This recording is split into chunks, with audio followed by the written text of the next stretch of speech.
But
there we go.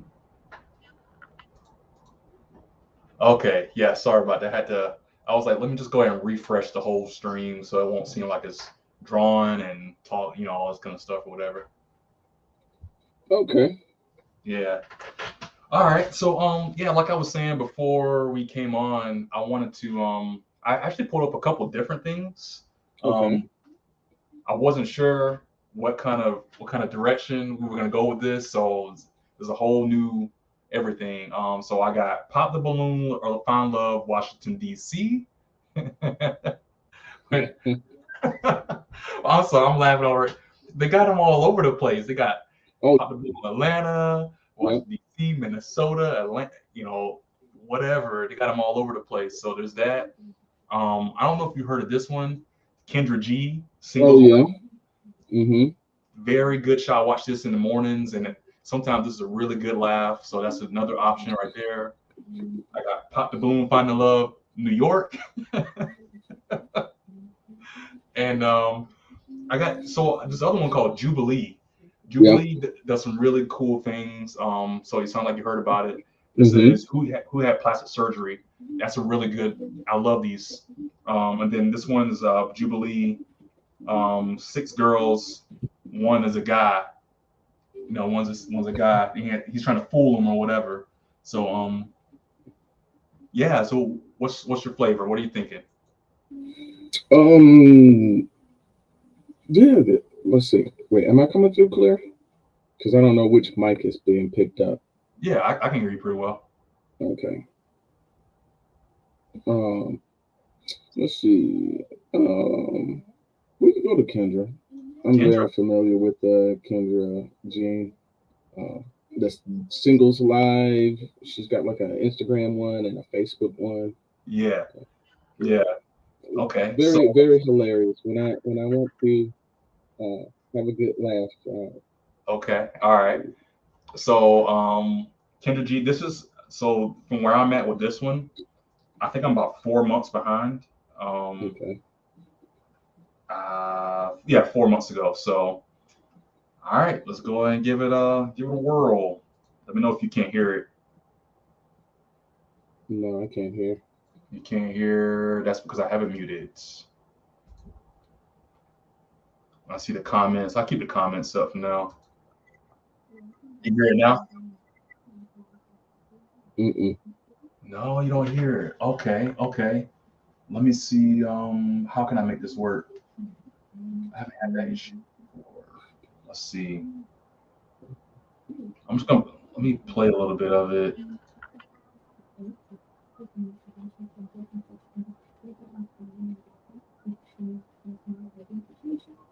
Nothing. Mm-mm. Hmm. Do you have it sourced from in StreamYard? You have it sourced from your desktop? Source from my desktop? No. How do I do that? What do I need to do exactly? Let's see. A review screen, and it has audio here. Hmm.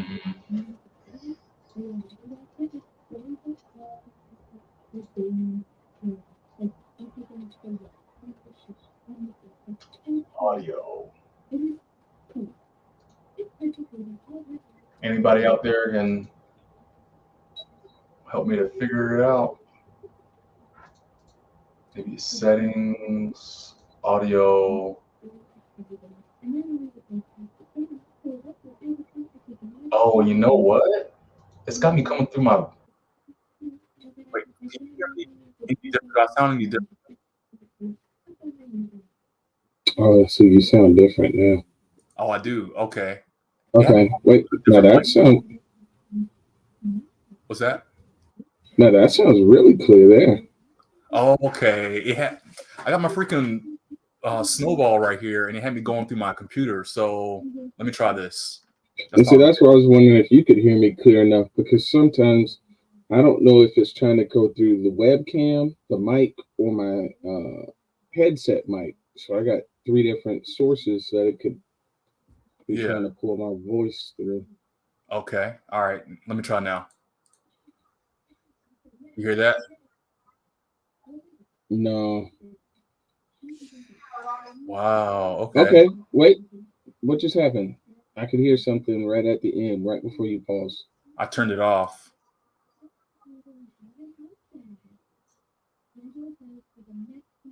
No? Mm-mm. Interesting. Okay. Let me see what my other source is. Camera, speaker. It's going through that. Mac Studio. Damn. Microsoft Virtual Audio. What about that?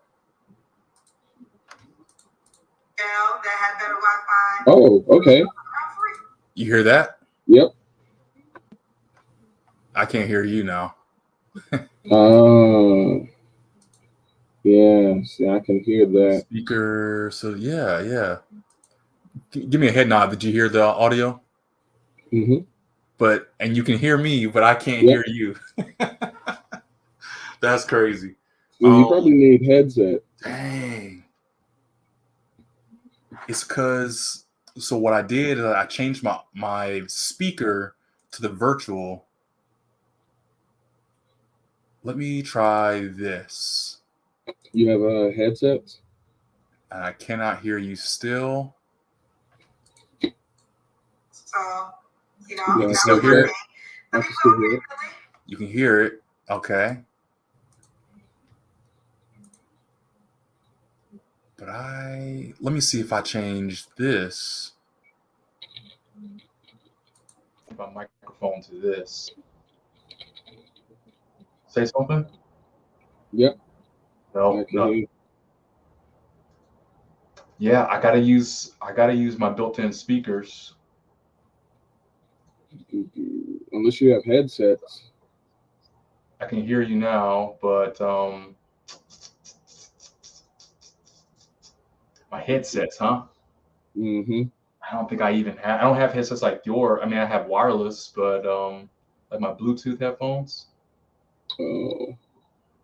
But are they Bluetooth to your computer? I can make them Bluetooth to the computer. Because I think both of your audio streams have to be coming through the computer so that you can hear me and hear the audio of what you're streaming. Okay. I'll tell you what. Hold on a second. I'm gonna get real ghetto for a second. Pull out the earbuds. Those will work. Yeah. Let me see if this will work. Well enough.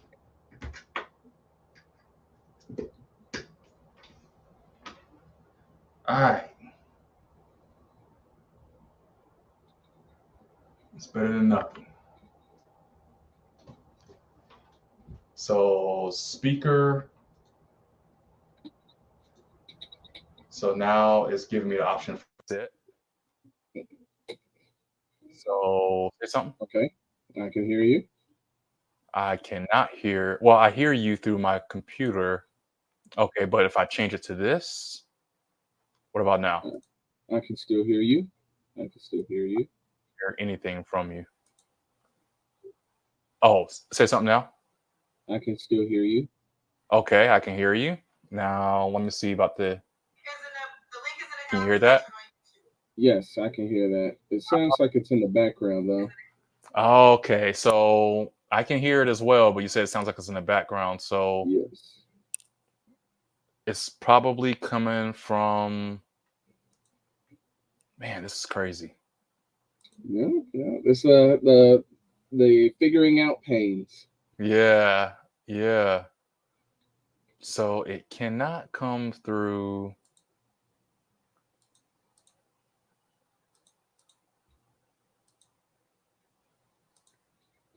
Because it's probably coming through my headset. That's probably why. That's why it sounds like it's in the background.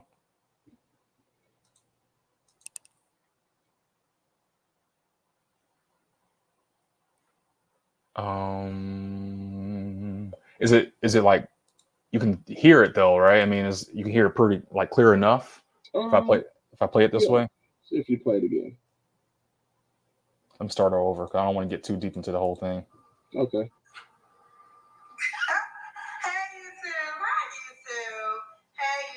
We are here. Let's get into it.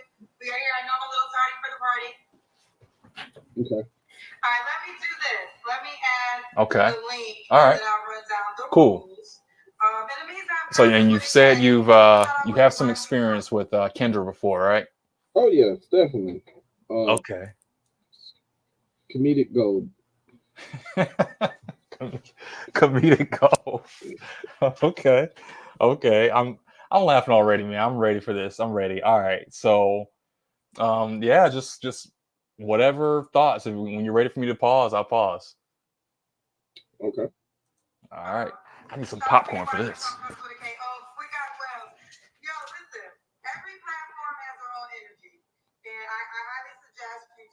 I'm just wondering where she's from. Like, she's from Connecticut, right? I don't know. Yeah, she's from Connecticut, but it's like Kendra's interesting. Interesting in the past. Like, in case she watches this video, I'm gonna try to be respectful as possible because she's known for cussing people out, but she just reminds me of like somebody's just like she can be so ghetto and so like, child, the hell with you and fuck you and your mama and all that. I'm like, whoa, but then but she presents so well, she presents well like presenting. It's like business oriented. right.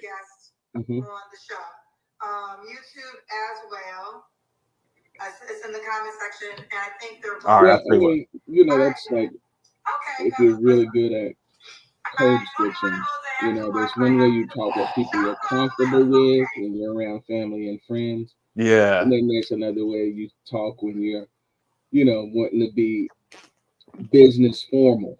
So she's just probably very, very well versed at code switching. That's all. That's how I take it. Yeah. I used to think that was a bad thing, but then when I realized like I do it, I was like, oh man, you know what? That's a skill, bro. That's a skill. It's a skill. Because I've worked with people who do not know how to code switch, and when they start talking and I'm in a formal setting, I'm just like, yo, you need to chill out. Chill. Yeah. Like, you realize where we're at right now? That sounds like my mama. My mama can be like that sometimes. She's like, Julia, hey, and I'm like, oh, come on, man, like this, come on, chill with all that and everything. Not Terry, Terry, But yeah, all right. Instagram, it will be a highlight. Trust and believe you'll see it for yourself. But we had. I haven't watched any of her Instagrams. Oh, okay. Have you? I've watched a mix of both, or at least what she uploads to YouTube. On the YouTube show tonight, who was looking for a whale. Okay. I don't have Instagram, so he's multi-millionaire. So I'm seeing a lot of you guys came from Instagram, and they're putting whales to show that they are. Kendra pregnant. They are in support of what you see that in the stream? I don't see that nonsense in the stream. No videos comes out. Kendra G, I never looked at these before. I can't clearly see them on my end. Is it? I can see them, but I guess the Oh, I see. I see what you're seeing now. I gotta see Khalil. Khalil, can you show me your whole room? Khalil, I think. Can you show me the whole room? The other side, okay. She be having people show the whole room and stuff now. I think that's a little wild. All right, let me change the layout. That's all I need. Let's see. How do you pronounce your name? Pause it for a moment. Khalil. I haven't seen where she has them show the whole room. I know she does make them like do what. There's a segment where she says, "Do the Kendra Cam for me," and that's where they are supposed to allow the person to see what they look like. Yeah, and that makes sense. I mean, that makes sense, especially from the aspect of, we are very visual creatures. And you kind of want to see what you're getting into before you invest a lot of energy and time into something. Right. Yeah, I get it too, especially if you can see beforehand. Like you can see, like I saw you before I added you to the stage, so I could add you, so that does make sense. Yeah, and I guess especially when you're live streaming. So this is one thing that I have heard about before. Especially when you're live streaming on platforms that have very stringent TOSs. Yeah. People who don't really have anything to lose, they'll come on to live streaming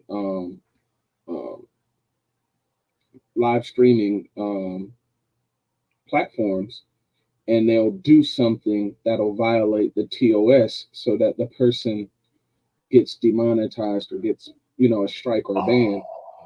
So like for instance right now, like this is you streaming, so I could do anything right now and like flash the camera.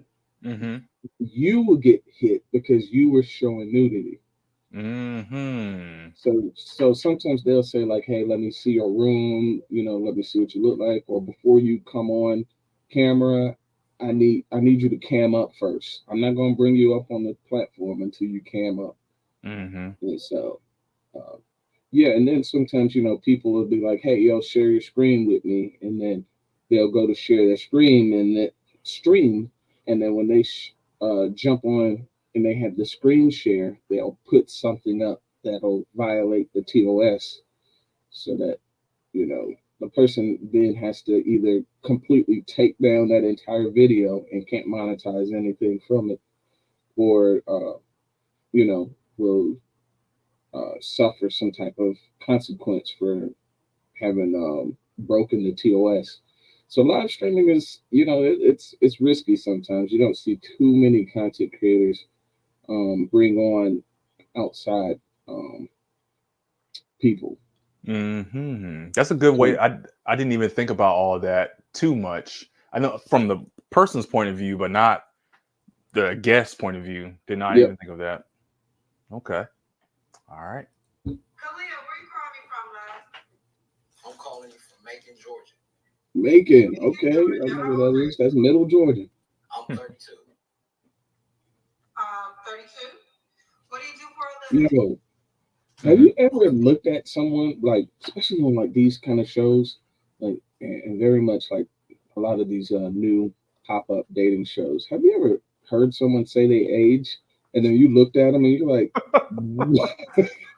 I was thinking that, yo, it's crazy. We must be I was thinking that as you said, making 32.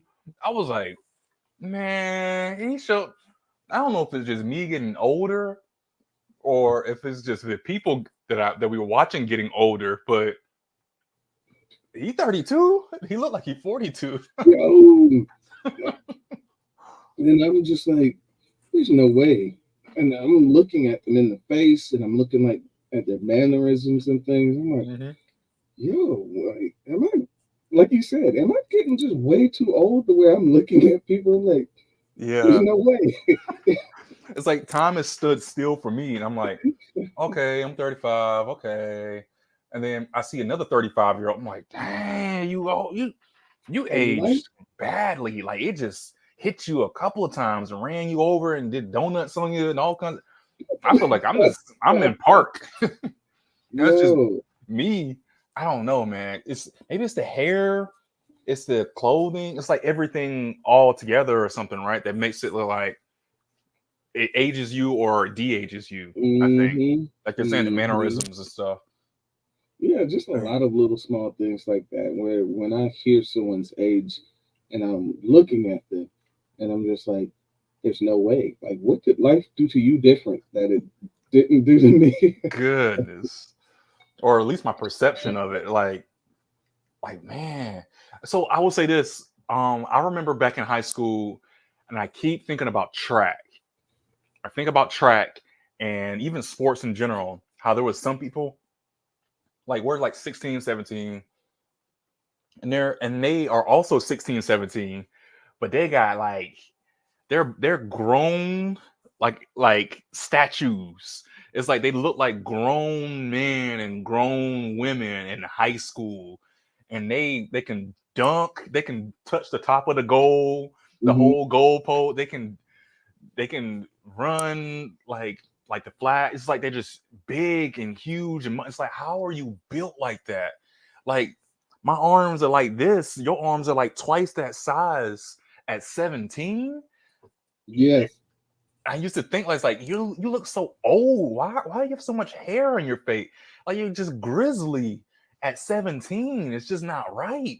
You've aged to 40 at 17, man. It's so I've always thought that when I was younger. Now I don't know if it's still the case, and we're looking back at it now, being older and looking back down, or if Hmm. it's it's a phenomenon. It's a phenomenon. I love to research it or something. All right. Communication manager for a security company. We're still on the first due. Here we got. Do you have any kids? Yeah, 2 kids. Uh-oh. 2 kids. How old are your 2 kids? How many baby mamas? I have a 10-year-old girl and a 2-year-old boy. 2. Both by the same woman? Yeah. Go back to Or your you're life. not together? Go You're back to your life. Go back to you. That's his woman.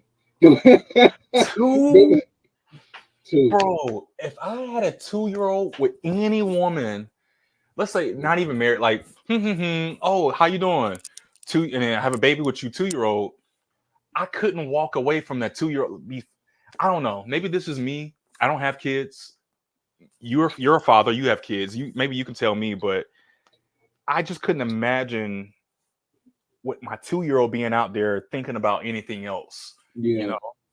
I feel the same way because I thought about it myself. Like, I would make the best, I mean, like the best possible effort for everything I could to want to be there in the house with my child.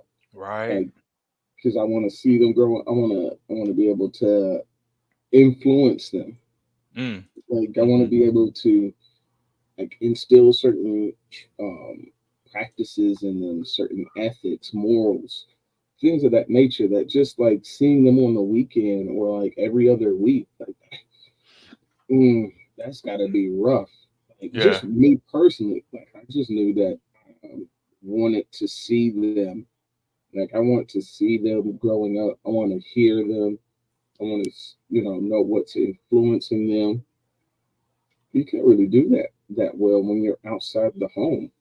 Mm-hmm. And then not to mention, yeah, you know, uh, the dating circumstances isn't going to stay still for the mother of your child either. So she's going to be, dating. And that means there's going to be some other guy that's not you now, showing up in the house. Yeah. And yeah, no, there's no way I want another guy in the house playing my role. Yeah, no, no. Mm-mm. Teaching them things outside of your morals. So whatever morals and values and things that you have is not being taught to that child. Well, maybe it is, when you see them. Yeah, maybe, Or yeah. maybe they have those. There's a 1 in a billion chance that this other guy has the same morals and values. I'm not gonna say a billion. There's a lot of factors that would go into that because we are all exposed to a lot of different things, a lot of the same things. We go through a lot of the same experiences. We make similar choices and stuff. So there's a good chance the guy would instill like respect, ambition, a lot of different things depending on who that guy is. It depends. I say you're rolling the dice because Still rolling the dice. Okay. yeah, again, they're not his children. You know, Mm. you. I don't even want to make the analogy of like tools or things, but when people say people don't take care of things as well unless it's their own. Yeah. Say Same with like kids, huh? same with kids, yeah. Like Mm. I guarantee you, there's people that are going to be like, yeah, I was treated way better than with my stepdad or my stepmom than my real mom or my real dad. Sure, there's always exceptions, but I Mm-hmm. think as a general standpoint, yeah, you have a higher likelihood of receiving all of the things that you should receive from your natural parents, mom and dad. Mm-hmm. Um, Now, there's a lot of people that are able to come out um, in a positive with someone who adopted them or someone who's like a step parent. But I feel like if you were to ever take the numbers and find out, from kids that were in foster system, right? Mm-hmm. We've all heard the horror stories of those for kids that were in step families. Mm-hmm. We all know the horror stories on those. So I think if you would ever match story for story, you may come out with more negatives than positives going the opposite direction than you would if they stayed in uh, bio family. Mm. Yeah. Interesting. Okay. But yeah, in this guy's case, he should have just stayed with the mother. I mean, I guess maybe we might hear some context as why he left, but There's an 10-year-old and a 2-year-old, he had 8 years to figure out whether this was someone that he should re uh, uh, reproduce with again. Yeah. Okay. So maybe let's give the brother a chance. Mm-hmm. What you just said, there's more content. We just heard the numbers. We didn't give much. Let's just hit the brother out. Let's hit the brother Okay. out. Well, I could partially blame that on the both of us. Before I became into administration, I was a security officer, and I spent a lot of time out of town, and just miscommunication on my part. Miscommunication on your part. So did you have an affair? No, but she did start seeing someone else. Well, I found out, and I just parted ways. But I still keep a healthy relationship, and still Red flags. Still father, and still in their lives, still supporting. He cheated. You cheated. Yeah, right. Out of town. I Red say flag. it's going on about a year now. Okay. Were you guys married? 2 kids, no baggage. No, we weren't. We're engaged. We were in engagement. So basically, He you grinning were way away too from her, hard. and then she started dealing with somebody else. Correct. Okay, and you take responsibility because you were gone. Yes. Still, that's not really. Look, I feel like there's still we weren't there, right? There's his side, her side, the truth, right? Hmm. He's giving his side, and he's saying I take responsibility for not being there, Which is great. Which is great because a lot of but people don't want to take accountability of things. and that's a good one. That's a good one, but it's not a good one. I'm talking with both sides of my mouth on this one because yes, absence is so kind of like school, right?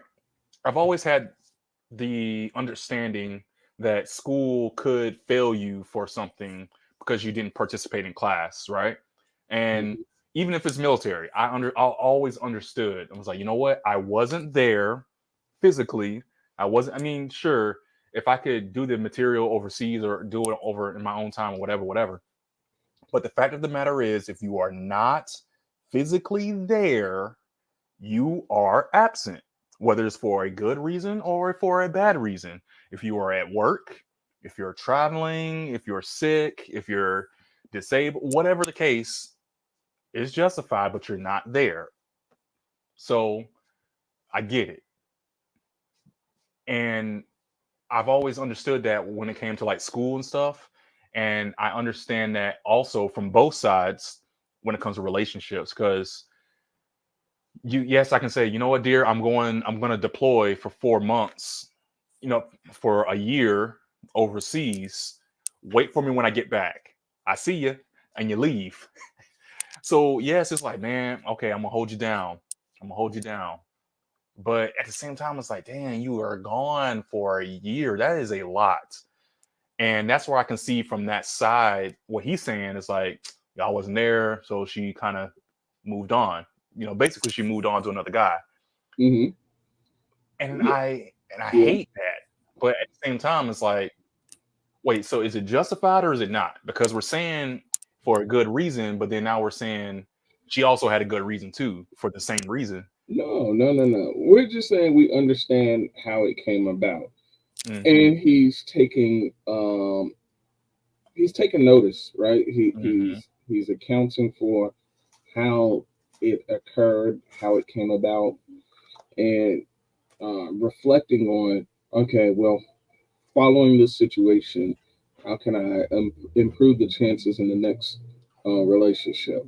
Hmm. Okay, not being gone as much. Hmm. That's a great thing to recognize, and unfortunately, I think a lot of guys fall into that trap where they're Hmm. like, hey, I have this opportunity to go and pursue money, chase money, but it's going to take me out of the state. It's going to take me out of the country, Hmm. and I'm going to be gone for X amount of time. And they feel like they have the right partner who's going to be okay with that. Hmm. But in return, they're not able to be there. And really, all you need is just time, place, and opportunity, and Time, place, and that's time, opportunity. place, opportunity. And it's Pop, going down.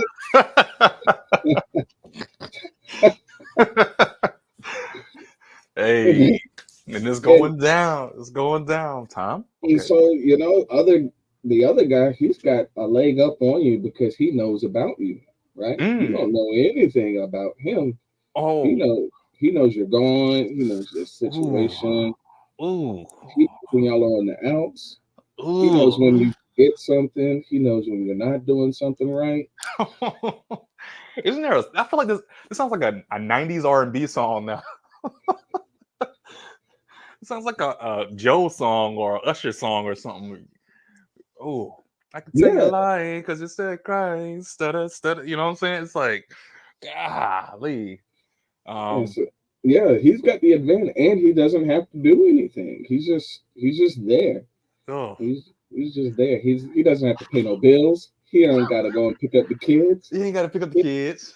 he ain't got to worry about who's gonna call off from work because the child is sick. He ain't got to worry about appointments. He See, just got to listen to them talk. see.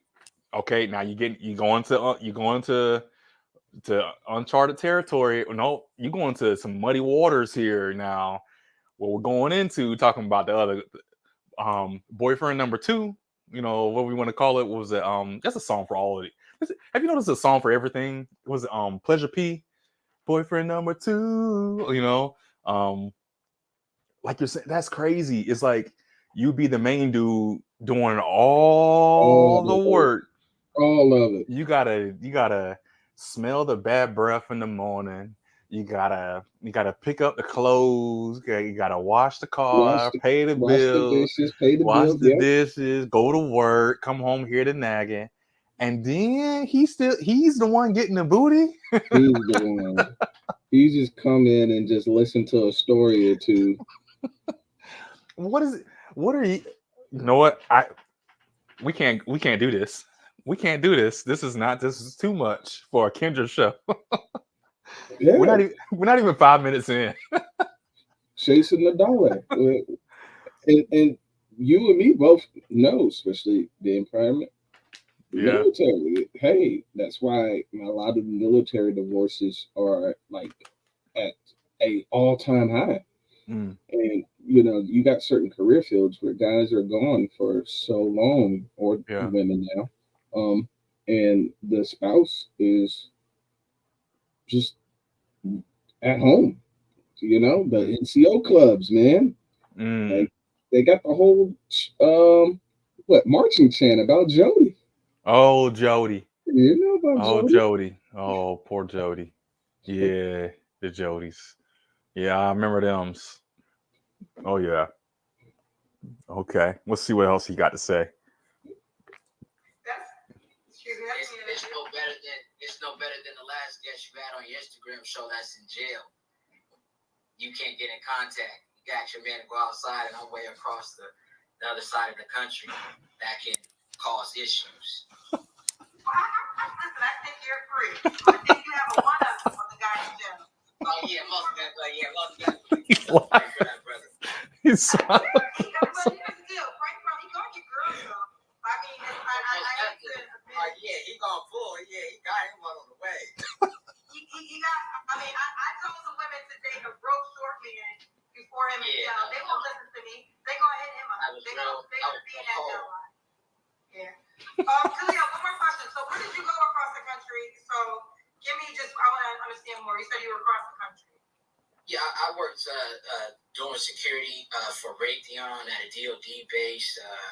I've done several things for security, setting up events, military contracts, and it just took me away a lot. Definitely when you're a supervisor, and also doing the hiring in the state, so that could take time when you're trying to find, employees that are actually good. Definitely in security, it's a high turnover rate. Trying to find employees anywhere now that could actually come to work. And recently, now I'm setting up a call center in the Philippines where we're building up out there. So just a lot of my time goes to just building up the company, and then plus just trying to provide for my family so they can live a better life. That's what it's all about at the end of the day. You seem like a good dude. Let's continue. What's your 32? I'm an Aquarius, big Aquarius. Big Aquarius. Oh, let's smile. Man, this zodiac sign is. You're a communications manager? Has no basis. Yes, I am. I'm also into real estate. I have about several real estate properties that I'm into. Okay. If he got real estate properties, he's banking. Not necessarily. No, you don't think so? No, I'm not saying that's his situation, but it's not necessary. A given that someone, it's not a given that someone is, banking. It's established though, right? I mean, the line of if you have multiple properties, maybe you're not like a millionaire yet, but the money is there, like the system, right? Yeah. And also, you don't have it at your fingers, right? True. Right. Remember, a lot of it is all tied into your property, so it's not liquid until you sell it. I'm about to say, if you liquidate, then depending on where it's at, it should be a financial gain of some sort. If you need to cash out right now, theoretically, if you were in a good place with it all, I feel like if I have at least 5 properties going, I'm in a good place. Like I could have them branched off and like, okay, I gotta liquidate. I need money right now. Get rid of them all. A good 200,000-300,000. Hopefully, is the ideal. I wouldn't be with 5 properties down and not be in a good way, you know? Maybe have one property at least solid, and then when that's really good, get your second property, and then your third and fourth, you know? Is that kind of what you're thinking as well? Like if you were in that situation? I mean, it's Or a it's a good indicator that at least he has assets.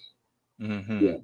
Now, whether he's managing them well or not, that's another story. Right. You got slumlords and you got, people that, match their income with their match their lifestyle to their income.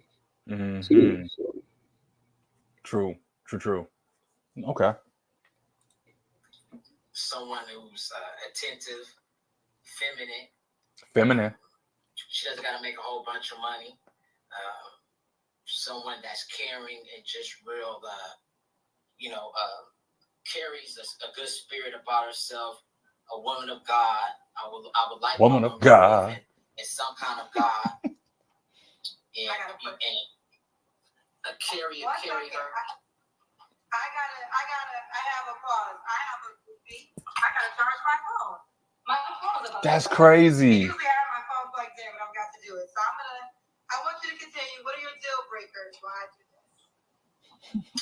My deal breakers are ratchetness. You could be a little ratchet. I like that. No. Why do you like ratchet? That's why he's in the problem he's in right now, bro. What are you talking about? No. You don't want ratchet. No. Yeah, he lost me on that one. I don't. You want the Maybe bone it comes from thugs. a life like that, where he's, he thinks that that's a good trait. He's probably from the hood, and he's probably dealt a lot with ratchet women, and it's like the excitement. I don't know. I can't see why any guy would want anything ratchet unless then the self is hood or ratchet. I was gonna say, what do you think they are actually saying that they actually like about it? Because it can't be the attitude in the mouth. It can't be, because no code switching. I don't find that people that are sorry, all y'all ratchet people, I'm about to talk some shit. I can't find that people that are ratchet usually are good at code switching, because there usually is a I don't give a fuck kind of attitude that comes with it. So if you're ratchet and you're like, I don't give a fuck you and your mom, and I'm gonna yeah pound town ski, you know what I'm saying? Like that's how it is 24/7. I will say, I feel like people like that kind of hood ratchet or whatever mentality, those be some of the most down to earth people. Like, they are the most caring, loyal, about the family, about my blood, ride or die kind of people. But it's also like, I'm always turned up on 100 with the attitude as well. You say the wrong thing to me, like, man, your hair look off today. Man, what the you said? I want to come at you. Where my bottle at? I'm about to get you, girl. I don't know. So you tell me, what are they actually looking for that they actually like about ratchet? I think they equate it to like excitement, or they equate it to like, I don't know, like personality. Like, there's not going to be a dull moment around her, so it's something exciting. But it's like, it's all good until it's not. And then that's where they start. It's inevitable. Sometimes they'll end up getting with the hood or the ratchetness because it's exciting, or it's entertaining, and then they forget it comes with its own sets of cons too. She was gonna cut you with that tongue, and any of the things that you might have insecurities about, or any of the things that you might be weak in, she's going to go right for it. Go straight for the jugular. Straight for the all fangs and claws. They're going straight for the jugular every time. Whatever it is you confided in them with, they're going to bring that back up. So that's a great point. That right there, what you just said is a great point. You cannot go to people like that weak-minded. You cannot be weak-minded. You cannot be sensitive. And if you can be sensitive, is usually, I would say vulnerable is the right word, but not sensitive. Because like you said, there is no holds bar. There is nothing. I'm not holding back. I'm going to come at you 100% full blast on anything you say, you know? And I don't think a lot of like hood people, or we can say ghetto or ratchet, especially ratchet, they got no filter. No filter. No filter, and they don't have any kind of decorum. So she's gonna go to 10. I mean, she's gonna go from 1 to 10 on you wherever. If you're in a restaurant, if you're somewhere in public, out in a social setting. Ooh. No. I enjoy my peace way too much. I can't. And to be have fair, a disagreement with someone and then like be in a full out loud argument in a library. Like, do you realize where we're at right now? Like, just chill. I was gonna say. So what you just said is all about to say. To be fair, you won't find them in the same. You won't find the ratchet in the high class or the really profound kind of places or classy places in general. They don't like that. I don't think they're gonna go there because it's stuffy. It is kind of like constrained, and you have to walk like this and talk like this. So they're gonna avoid it. It's not their natural habitat. Certain etiquettes have to be, presented. Yeah. Nah. This guy, he's definitely different. That's slightest hint of ratchetness and hoodness is an immediate. Yeah. If I was still in the dating market, that's an immediate disqualifier. Immediate. I know she's not gonna be peaceful. Mm-hmm. All right. In public and just in different areas, there's a time and place for everything. So just knowing how to carry yourself, and if you don't know how to carry yourself, definitely in different kind of situations. That's a big deal. Look at her, she's smiling. I'm sorry. I'm cracking up. You all over the place. I'm trying to. You got me almost moving my head. She's such a mom vibe. I almost moved my head. All right, I'm gonna fix it though. Okay. All right, let's try again. I like her jacket though. Okay. The breakers would be just not knowing how to carry yourself in different environments, and just not, it's definitely someone that doesn't know how to articulate themselves as well. And that also comes with, just know how to carry yourself in different. Everybody on here saying she's pregnant. Settings. If we're at somewhere that's, a little more conservative, no matter who you are, just knowing how to play the role. Okay, now to play the role. She looked a certain way. She ain't listening. Yeah, I'm not trying to body shame anybody or anything like that, but I would like my woman to be in shape. No fat chicks. If you in shape, while I got you, we start getting out of shape, I can help you get back there to that place.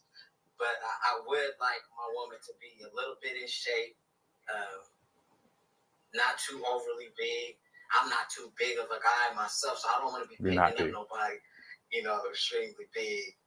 And I think that's, I'm not trying to body shame anybody. I respect women, and so I understand how a woman can get in that. But just nobody big, real big. You said about 5 times. Big. Okay. What about money? Did you make a certain amount of money? No, I'm not really the one to have a woman make a lot of money, but she need to make some money. It. I mean, that's always a plus when a woman can make a lot of money. that's a plus. And then you guys both together, but it doesn't have to be a thing that a woman makes a lot of money. Someone that knows how to run a family dynamic and also support herself and be able to do her own thing, but not someone that's excelling financially. Exactly. Okay. Enough money to make for herself. She can go out, get her own gas, get her own food, stuff like that. He's skinny. He's very skinny. Okay, it's dark, but yeah, because he's got the camera facing the light. Yeah, and he's wearing black. And black is slimmy. Yeah, I'm skinny. I'm 5'10" and skinny. He got to put some weight on, bruh. You gotta go to the gym. Yeah, I think that's something I kind of realized is like you can't be big and fat, and you can't be frail and skinny. Like it's got to be a nice, healthy in the middle somewhere. You know, some people don't care. You know, that's not saying everybody needs to be a certain way or anything like that, but I think somewhere in a nice middle, happy medium is good.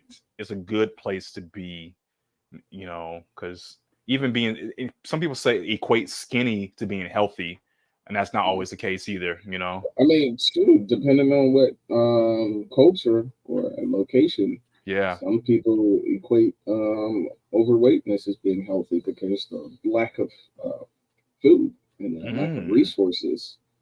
And so they figure, man, if you're eating really well, you got a lot of resources over there. That's a great point, man. I wouldn't even thought of that to say that out loud. That's a great point. So yeah. But no, I think in general, being somewhere in that average weight class does better for you because you can hit both sides of the spectrum. You can hit people that tend to prefer, you know, slimmer, skinnier people, and then you can hit people that pool of all potential suitors that particularly like heavier, bigger people. In average, you kind of can catch both audiences that, you know, to entertain or to pursue.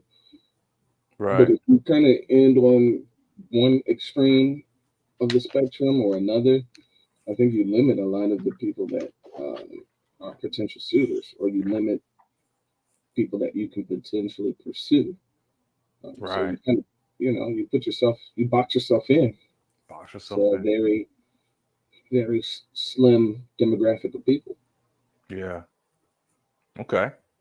And look, we're only 11 minutes in. It's almost been an hour. We're 11 minutes in. That's funny. No, this is great though. This is really, really great. We just have a lot of material to work off of is all. And specifically in Macon, I just got here about a month ago.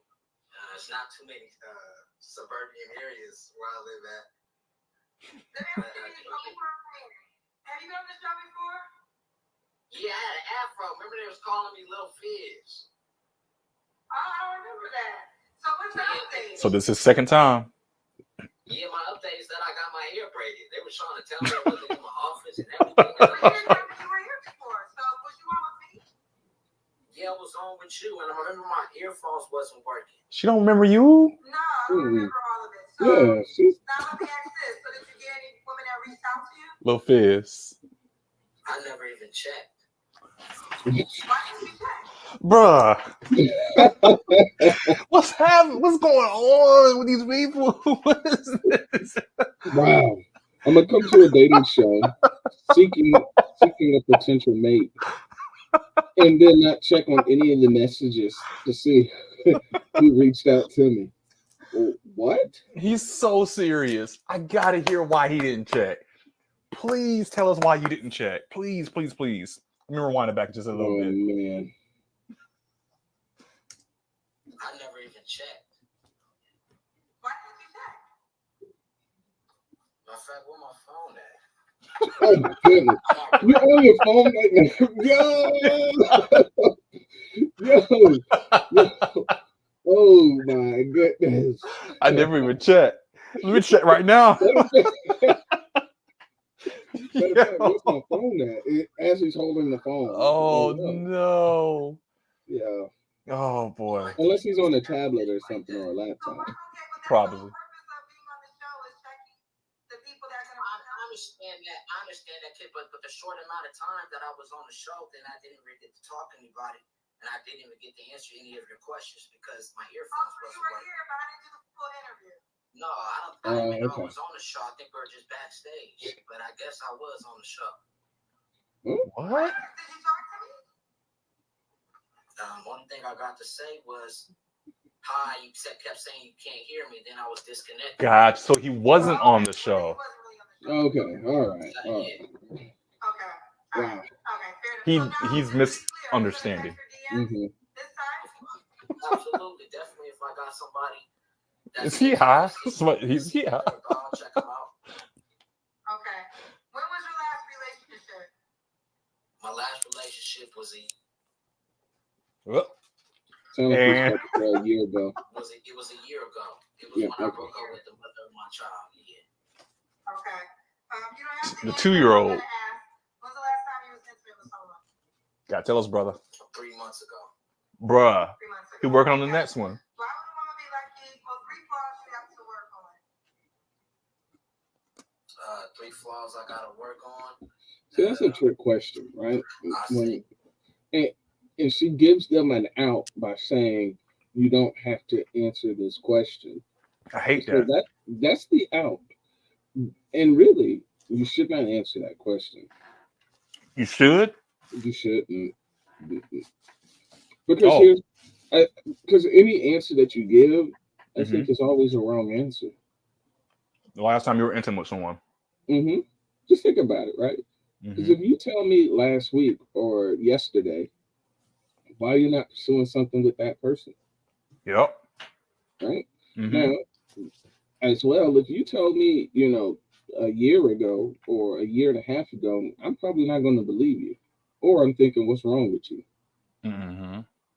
Like, okay, I'm looking at you and I'm looking at your situation and I'm like, you really went without intimacy for a year? I don't believe that. Some women be doing that. I mean, you can never know, right? But you can never know. Yeah.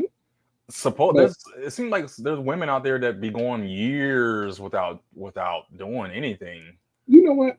I can believe that. Right? I can believe it. But for my sake, I'm going to err on the side of not believing it. Okay. I'm picking up what you're putting down. Okay. Yeah. I'm not believing that. Yes. Gotcha. And it might be true, which would be a great surprise for me because it's like, oh, you were actually being truthful with me. Cool. Let's continue on. But now if I already approached it as, yeah, okay, sure, I believe that. And then discovered that, some of your stories later on aren't matching up and dates start to get kind of muddy. Yeah, I've already knew in the back of my head you were already on some game type stuff. So. Let me ask you this question. This is a good one. This is a doozy here. We're both married, so everybody, all this is hypothetical and all this kind of stuff. But I think what you're saying is definitely true, depending on the person as well. Everybody's different. Everybody's situation is different, and also how you come to find that person. So if it's somebody and you've known for a while or something, maybe or whatever, and so if you know some of their story, like, oh, I know she was dating this guy at one point, and then she was kind of fooling around with this guy. He's gone, and this guy here, and all of a sudden it's like, oh, y'all are kind of getting together, and now you're kind of thinking about dating. You're dating or whatever. And do you think it is a feasible task to be able to accept someone who their history and all the history that is in it, however long or short, and still be able to complete the task of being in a relationship with them? Does that make sense? Okay, I think I think so. Versus somebody that you just met and you're coming to know them and y'all have the talk. And it's like, okay, how many people have you been with? I've been with 2. How many people have you been with? I've been with 5. You know, is it easier completing the task that way, or do you think it's easier having had known them and hearing the history throughout the time of knowing them? Is it better, easier, worse, or what? What do you think? I think it's easier if you knew them beforehand, right? Because then I think one, you have the trust factor there because they're verifiable. You knew of this person's history from, basically y'all were in the same school, y'all ran around the close enough circles or in the same circle with people. So you kind of already knew firsthand what happened before you, prior to you. And so you coming to this person, you already kind of know what you're signing up for. Good, bad, or ugly. Now, not knowing, which is what a lot of society is doing now, is people that are like cross towns, cross countries, cross states. They have none of the same circle of people. They have no way of verifying, any of these, people's behaviors, people's prior relationship statuses. You can be a completely different person in 2 different locations, and, reinvent yourself somewhere else. And I think that one, in that situation, it's a little more difficult, especially if the person's telling you, okay, it's been 5, and you just kind of have to take that for what it's worth, unless you don't believe them, and figure out if it adds up once you start, finding out about prior relationships. Like, oh, okay, what boyfriend was that? Oh, that was my second boyfriend. And then you're like, okay, that was number 2. And then like a week later, you start talking, and she's like, oh, I've been here before. And you're like, oh, yeah? What is this? Was this, blah, blah, blah? Oh, no, this was my 4th boyfriend. Oh, 4th one. All right. And then you just start adding up numbers in your head as the stories continue. You're like, wait, hold up. Oh. Wait, so I got John, I got Jeffrey, I got Jonathan, Jamal, Marcus, Tyrone, not Marcus, Tyree, bro. Max. Hold on, wait, you told me you numbers are adding up. The mental work. Yes. The mental math, bro. It's like you're doing math problems on the spot. Real time. John, Mark. No, this one right here this was Jonathan. Okay. Got it. Yeah. Okay. Yeah, so I mean, and that, unfortunately, the sad part about it is you probably won't find out until the person is very comfortable with you.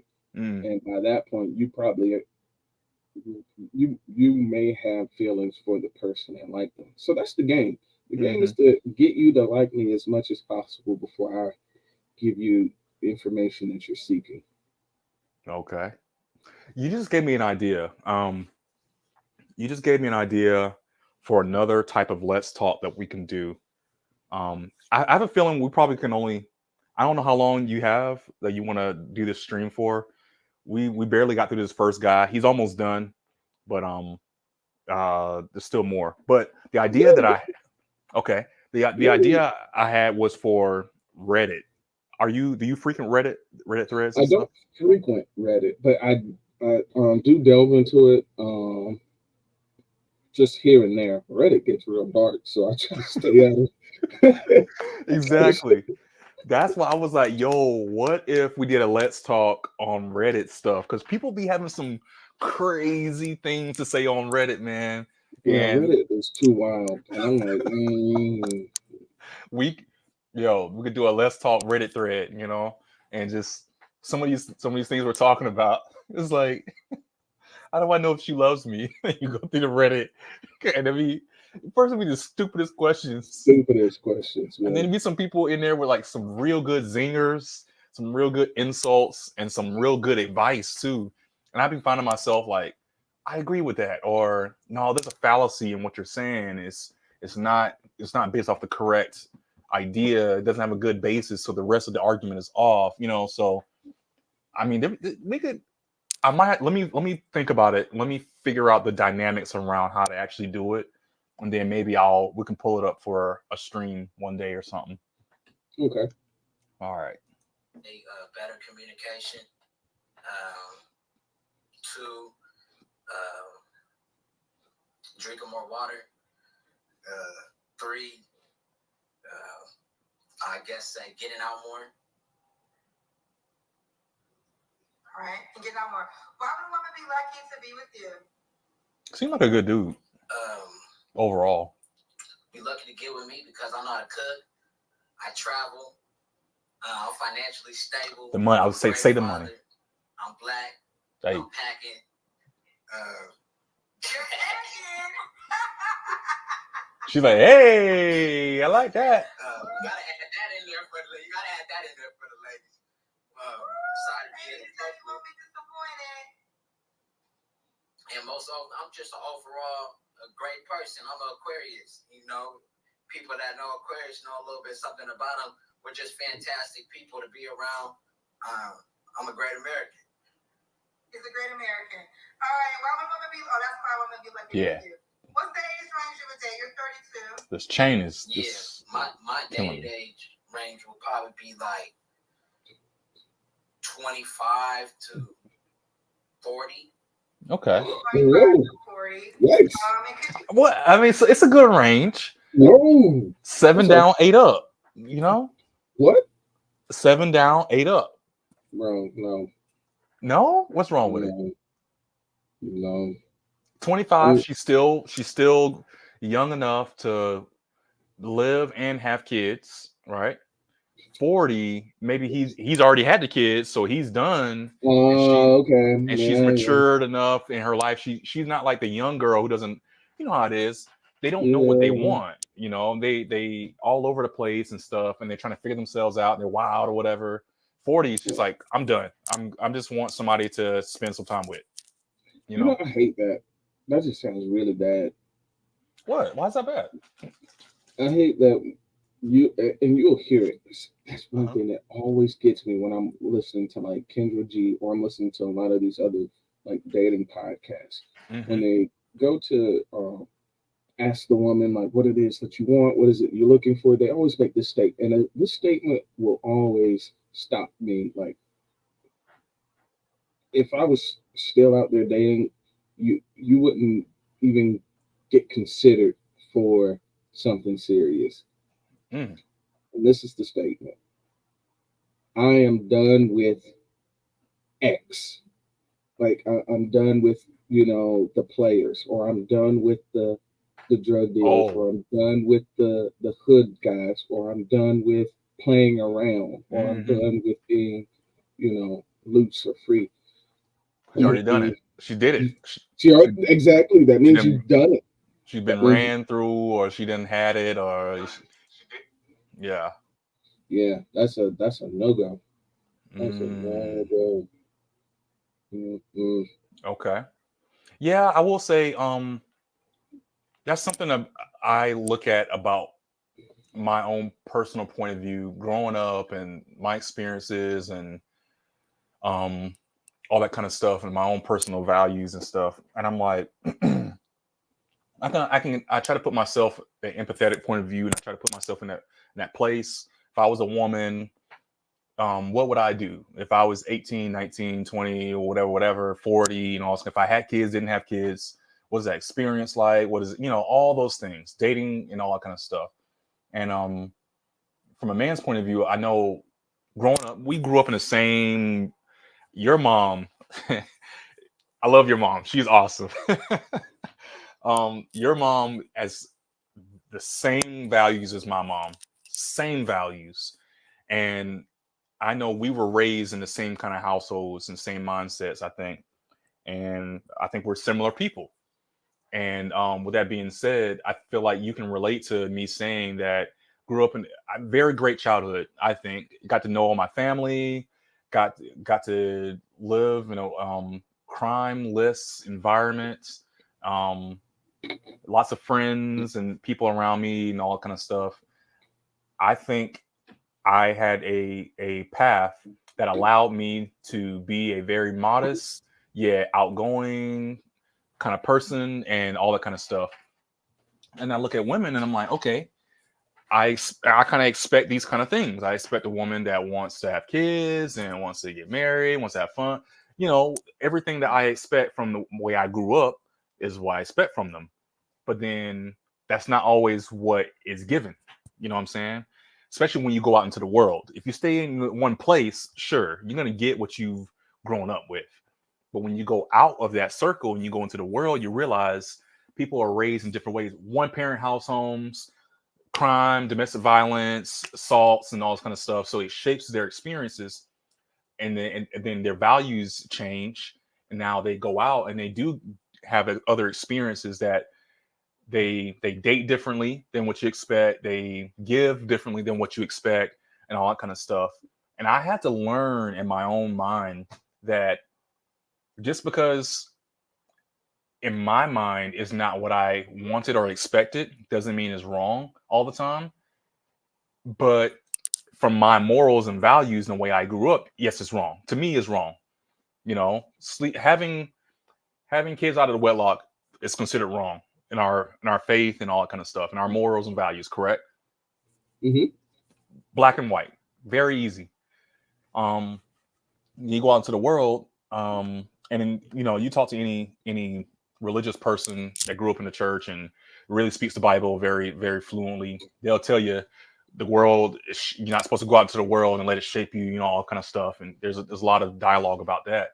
But when you do, you have to live in the real world, and you have to realize that people go through different experiences. And I'm saying all this long speech to say that at this age, at this big age of 35, I try to give grace to people that do not live life the way that I live. And which is fine.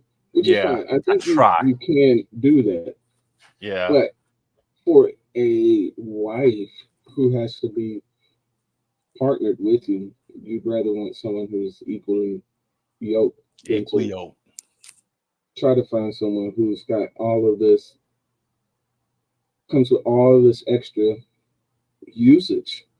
And it sounds bad, but really, it's like, how many of these prior relationships or prior experiences that you've had that actually left positive effects on you? Ooh, good.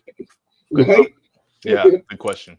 There's no way possible that you've had 20 partners and they all left some great, they all left something invaluable lessons or taught you something great or affected you in a positive way.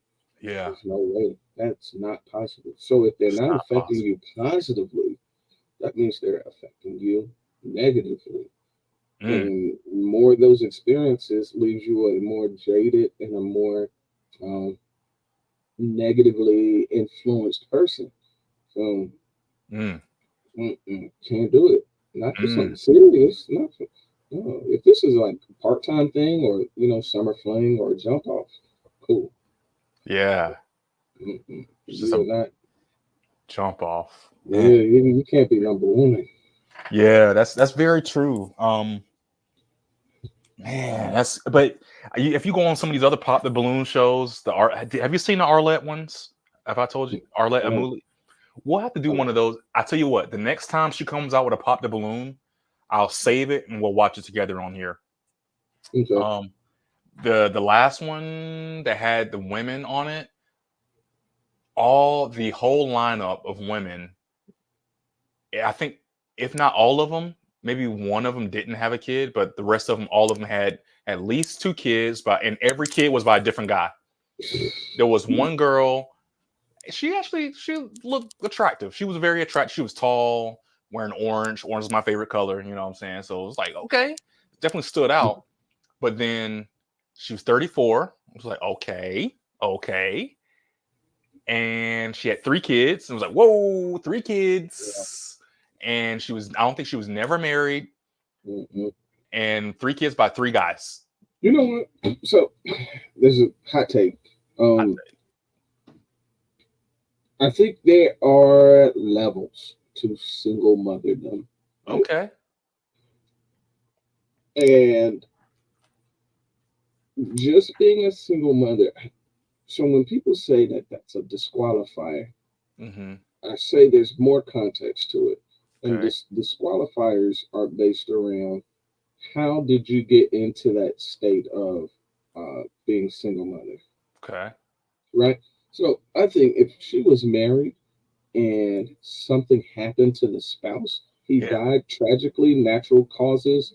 He was in the line of duty, you know, firefighter, policeman, military man.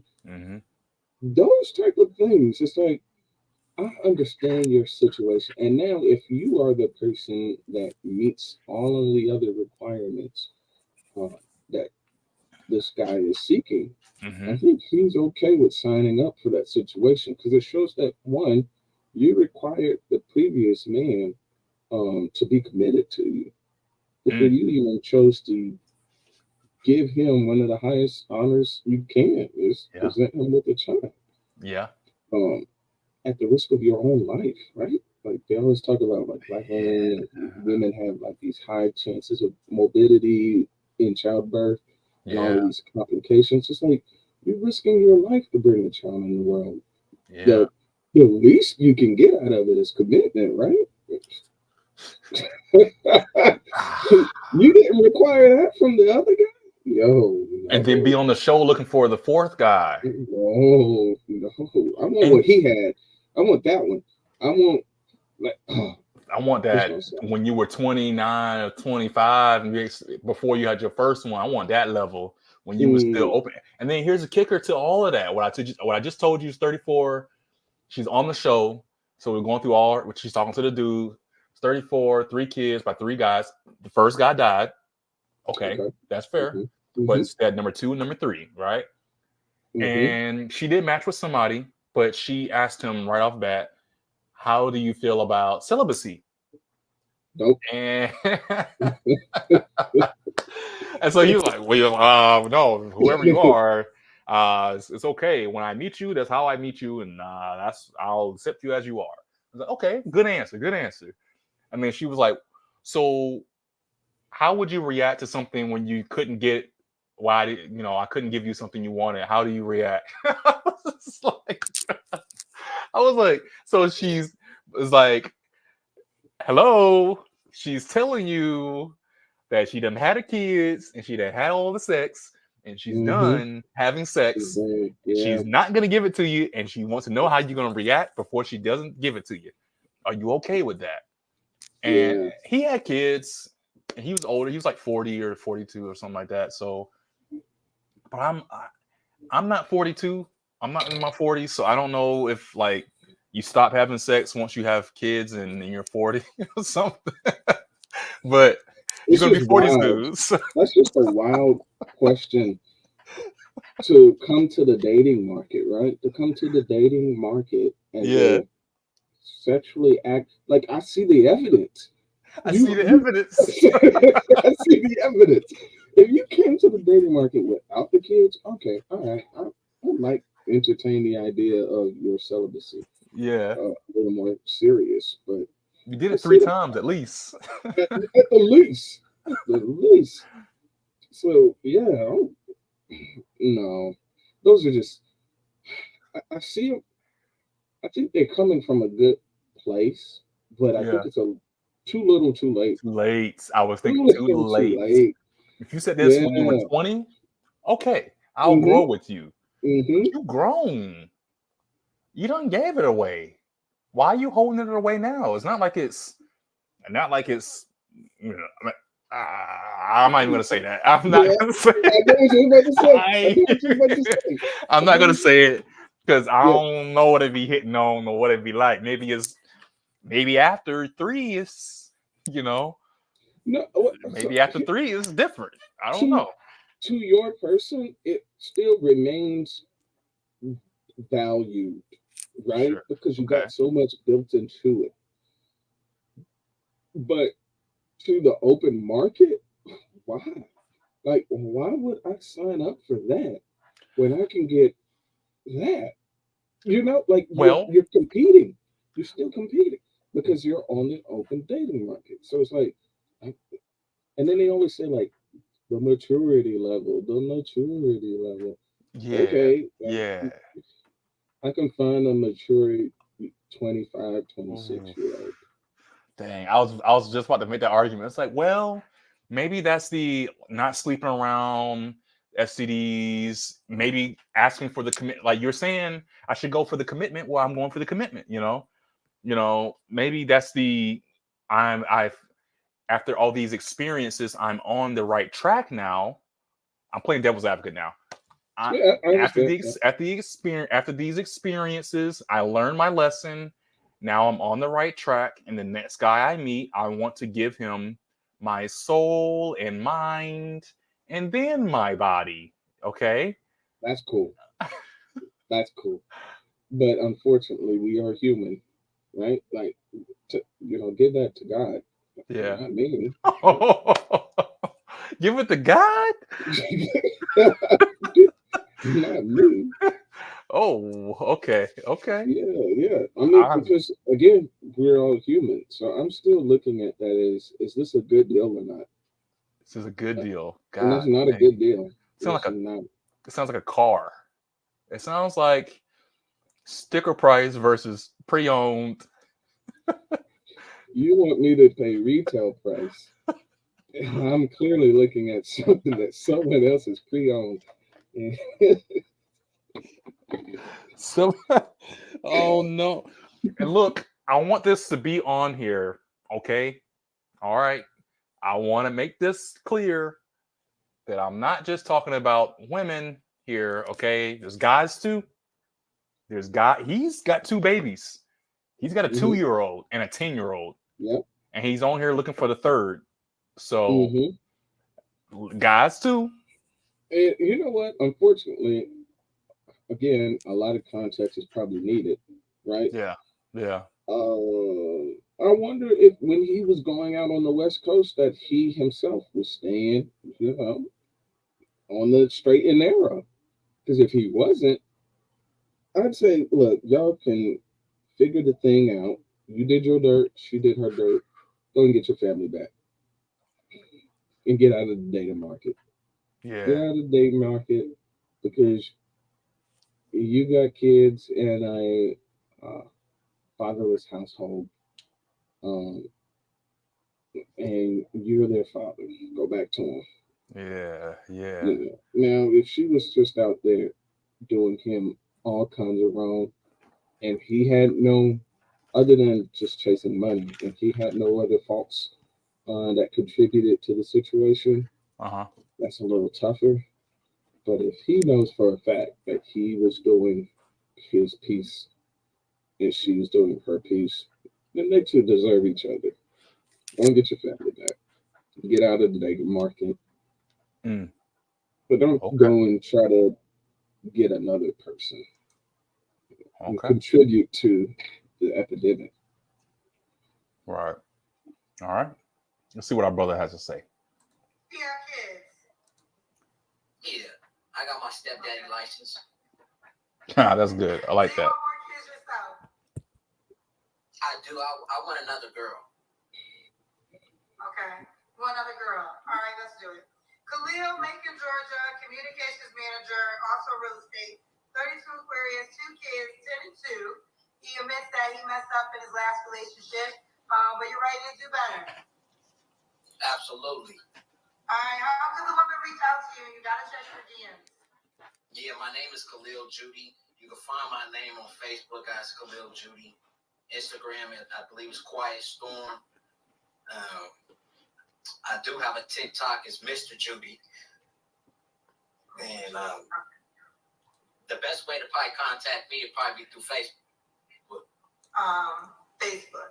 All right, give them Mr. Judy on Facebook. Khalil Judy on Facebook and Mr. Judy on TikTok. Khalil Judy on Facebook. You see the way he say it? All right, He say it like thug, like it's like Mr. Judy on TikTok. You know, it's like hold on, I just gotta hear that again. The way he just like. Mr. Judy on Facebook. Khalil Judy on Facebook and Mr. Judy on TikTok.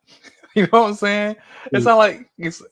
I don't know. Something like West Coast is like it's not like Snoop Dogg, like Khalil Judy on Instagram, TikTok. You know, I don't know. I'm just picking. Khalil Judy on Facebook. Okay. All right. You want to spell it? Is it the way it's written at the bottom? Yeah, it's the way it's spelled. All right. Well, listen. You keep me posted how it goes, love. I want to say this. What would you say to the women? What would you say to the women that might be concerned that you do have a 2-year-old child? Well, I messed up. He's actually 3. Whoa! Wait, she is 3, or he has 3 kids? Yes. Wait a second. He messed up. He actually has 3. Yeah. So this is a huge red flag. Listen. Yo, he forgot a whole child. Oh, that's like 2 flags in one. Yeah, that's bad. Let me go back. Let me just go back real quick because we'll hear that again. I would have just left that out at that point. Yeah. Well, I messed up. He's actually 3. And his birthday's a week from mine too. He is 3. That's a week. I mean, that's not horrible, forgetting how old he is. Oh, right? okay. I thought he miscounted how many children he had. That's how it sounded, but he said he's 3. He's actually 3. He said it so fast. Yeah, he said it fast. Okay. But the thing about it with a 3-year-old child, I understand that it's tolerance. I'm very involved with my child, so one thing they'll have to be comfortable with is dealing with someone who has a toddler. I don't have them all the time, but when times I do have them, I want somebody to be comfortable around kids. That's why I prefer to want somebody with kids, because then they know how to deal with kids, are comfortable around kids. It's very uncomfortable situation when you're dealing with somebody with a toddler. That's true. Because they're not all to express themselves. So when you're going around another woman that's probably not their kid, you got to understand that you got to also read the woman on how she's treating your kid. And I look at the dynamic of everything, plus the environment. You want everything to be stable. And that's probably hard for a single mom to do just as well as a single father. It's just finding somebody that your child and you are comfortable around, being around, to grow a healthy relationship with them, and just plus have a stable environment. I just think that's very important. Okay, well, he broke it down. Let's see how it works. You keep me posted. I still like him. I think he's a good dude. Absolutely. You have a fantastic night. You're beautiful, girl. Thank you so much. Thank you. He's not perfect, but he's a good dude for the normals. For the normals. Yeah. Who's that? For the normies. Wait, I don't know. I just said. Goodness.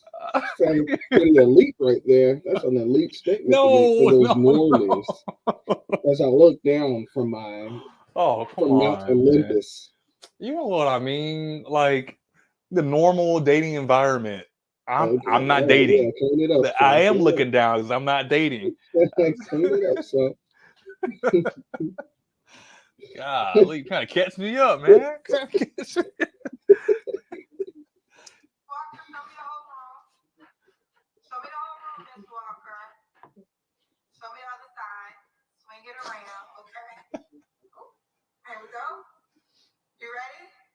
Hey, Miss Walker. I can't hear you. Oh goodness. Okay. Saw the shit on her like chest and stuff. Like she burned herself or something? I got to set this up. I didn't have my phone charging. All right, Miss Walker, what's your name? Miss Walker? Let me call you. It's what, honey? Anjali. So Anjali. That's different. Okay, I can't hear you. Anjali. Let me move. No, she's just not talking. It's well lit though. Oh boy, she's carrying the phone. Oh my Actually, where goodness. you calling us from? What? Outside of Chicago. Oh, let's pray about it. Outside of Chicago. I mean, Outside of Chicago, how old are you? 44. 44. She's 44. They're a year apart. No, I think they're the same age.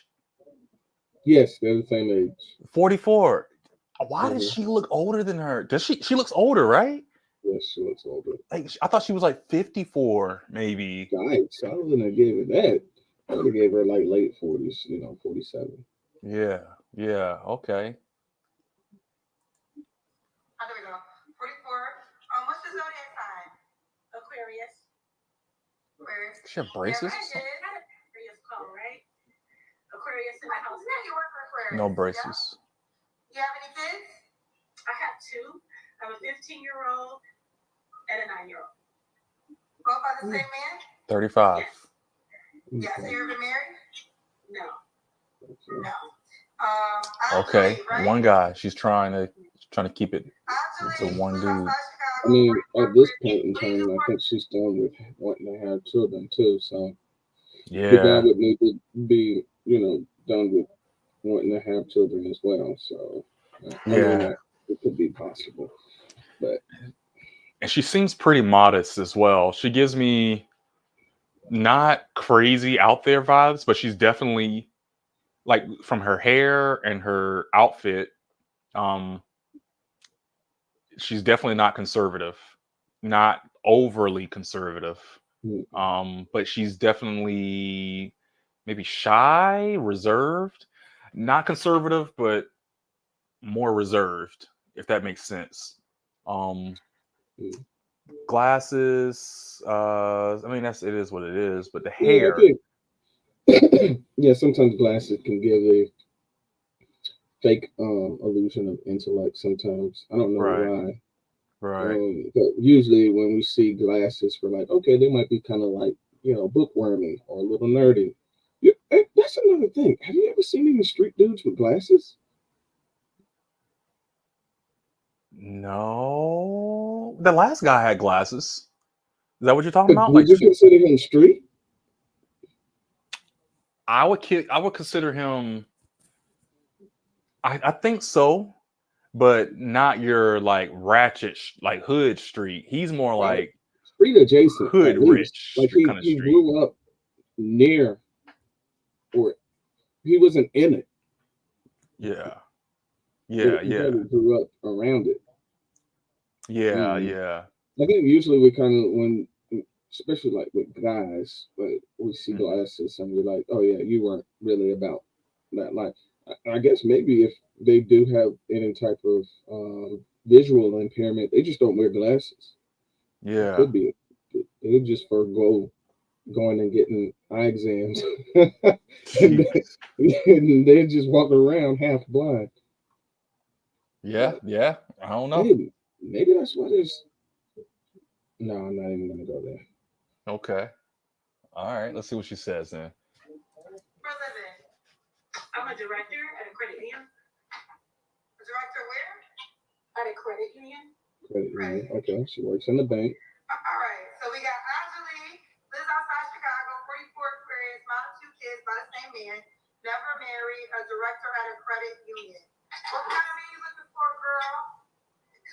I think my priorities right now is someone who is compassionate and fun. Mm-hmm. I love somebody who can laugh, make me laugh, enjoy life. Somebody who doesn't walk around with a chip on their shoulder but can let things easily go. That's another thing. If you ever watch enough of these shows, you'll realize when the women start explaining what it is that they're looking for, what they do is they start to explain the guys that they used to deal with. Yeah. Because they'll start saying things and they'll start saying, yeah, I don't want him to still be dealing with his baby mom. I don't want him to be asking me for money. I don't want him to. Yeah. I was like, whoa. Specific. Yeah, that's real specific. Like you've narrowed it and cornered it down to like not wanting this one individual. and Yeah. it's the guys that you used to deal with before.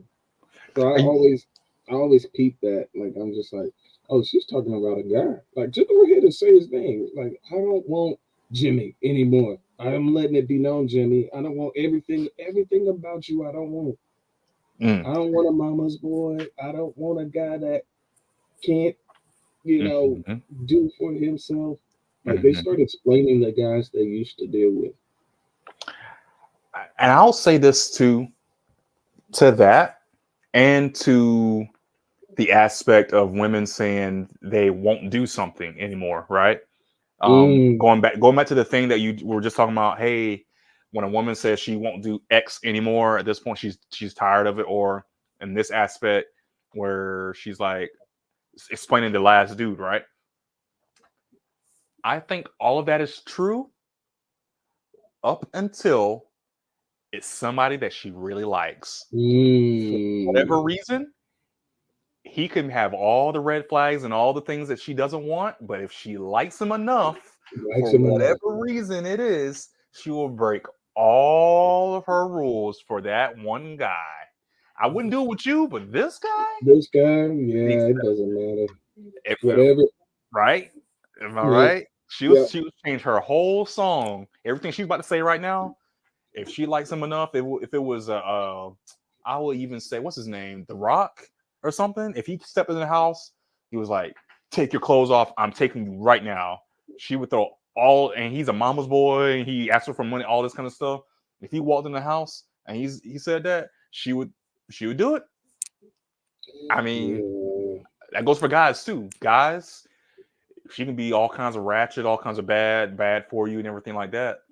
But you If she's you pretty enough, you she open get his away nose with enough. murder.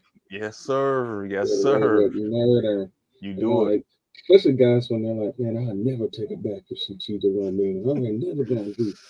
And then it's like, yikes. All she gotta do is like, baby, I'm so sorry. I'll do anything. I'll do it from the back and everything. All that, all that. Just take me back.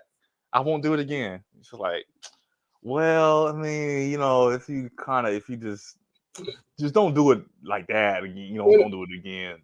and I think there's some kind of, what I'm trying to think. Do I consider it math?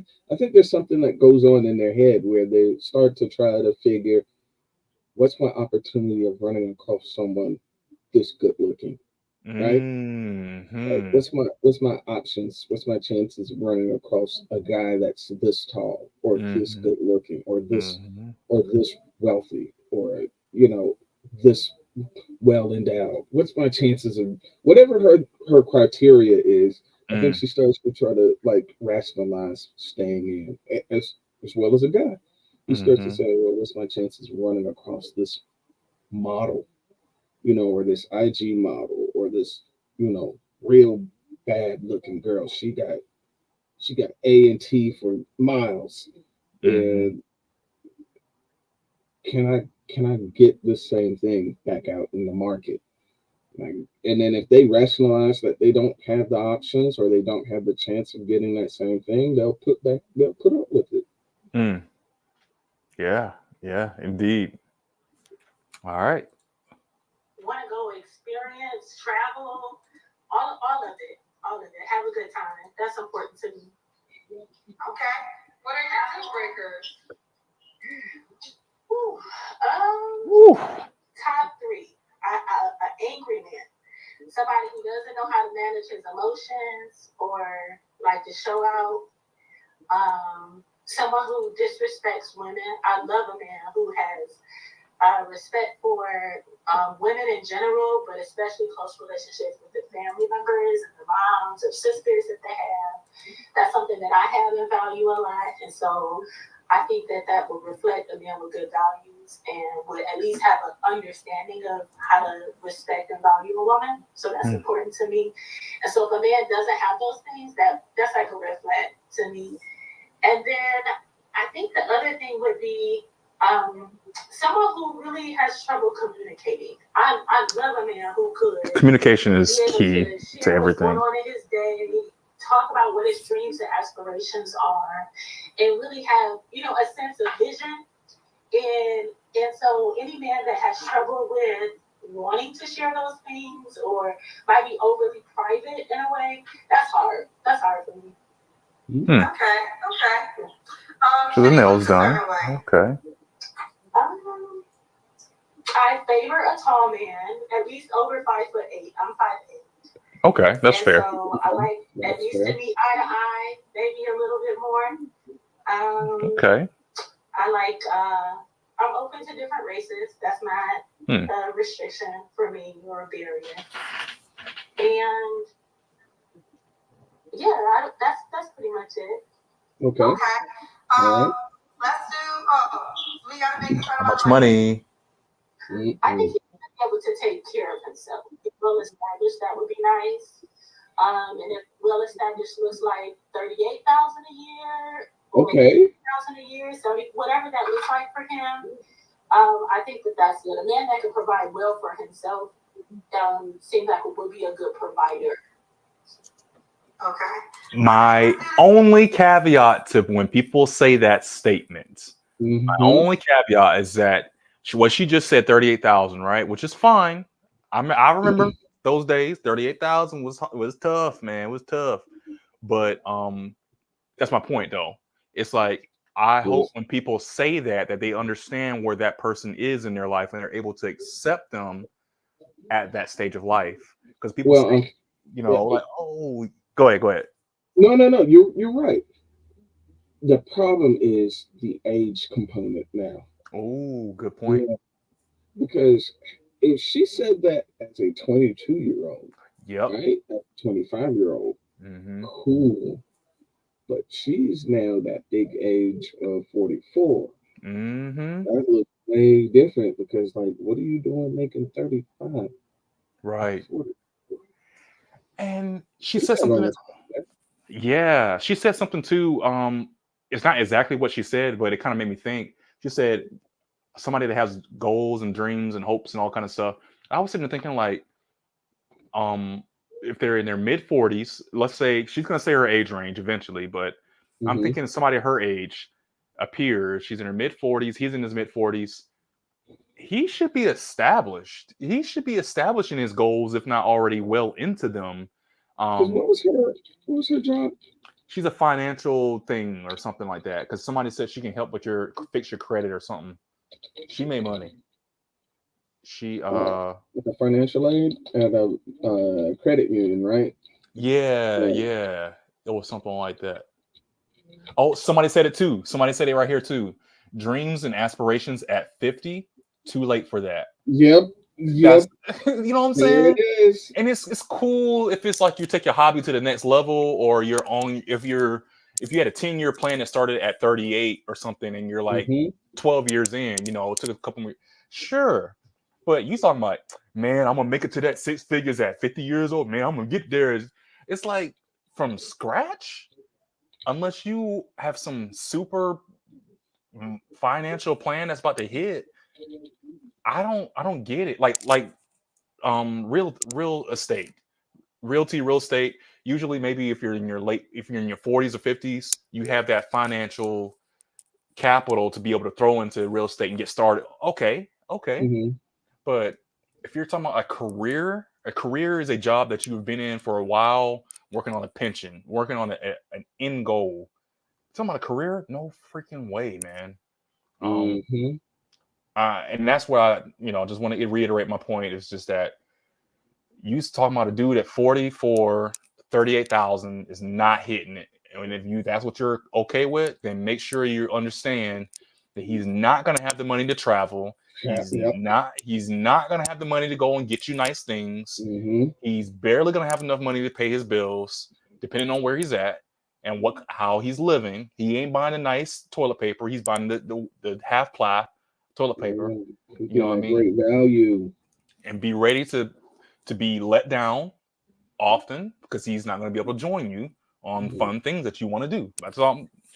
I don't know if they get that when they say that. I don't know. I think she's getting she's probably has either watched enough Kendra G to understand what Kendra G's audience is going to do if she starts asking for a 6-figure kind of guy. That's one.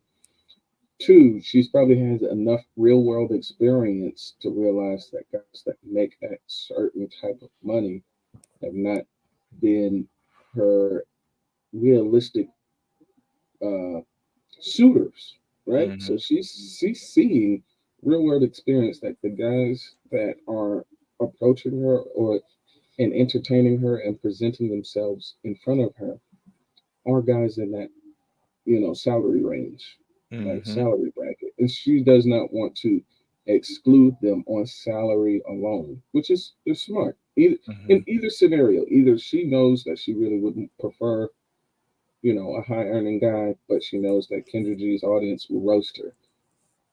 That could be one.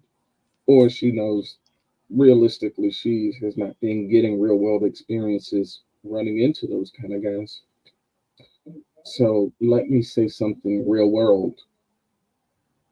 Those one of the two or both can be true at once. Mm-hmm. Um, but I feel like yeah, she may not understand, like you said, what it would actually come with. Like, okay, you realize this is where you're at, but now do you know that this guy he's not going to be able to, you know, go to trips every year.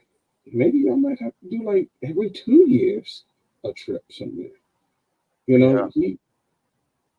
He's just getting by on his own in a Yeah. studio, a 1 bedroom place, with a roommate, or if it's 2 bedrooms, he's got a roommate. Yep. Exactly.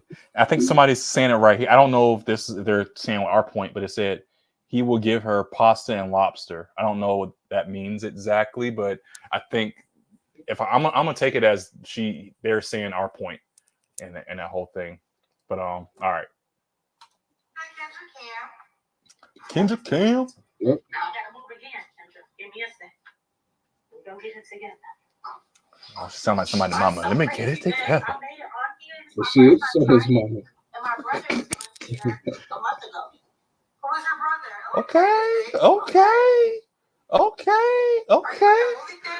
All right. She got it. I mean, guys are gonna always entertain anything. So I'm just because usually I think once, I'm gonna say some really judgy stuff and it sounds really bad. People are not always in shape, especially after having kids for both genders after a certain age. I'm looking for it. I'm looking for like, okay, are you staying in shape? Because it's not enough to just have a good job. Okay, it's not enough to just have a stable lifestyle. You also, I think, this is Terry's morals and values, and this is how I see things. You have to take care of your mind. That means keeping sharp by keep challenging your mind, keep reading, keep viewing things that make you critically think. Right. mm-hmm. You have to take care of your spirit, your soul, emotional side. That means being able to express yourself however the way that feels and taking in things, positive energy, and getting rid of negative energy by exercising it in that spiritual way, doing activities that make you have fun, all that kind of stuff or whatever. And then physically, that's why I'm getting at here. Take care of your body, man. Cardio, and I'm doing it as well. I'm getting into it. I'm trying to find other ways to stay in shape, especially at my mid 30s, going to the 40s. And I think that's what she's doing here. She's all around. She's a great lady. Is she perfect? No, but so far, after seeing the body, I'm like, who wouldn't? She seems really nice. I know I'm getting ahead of myself a little bit. We're not done. But she as a normie, she's a good normie, above average. No.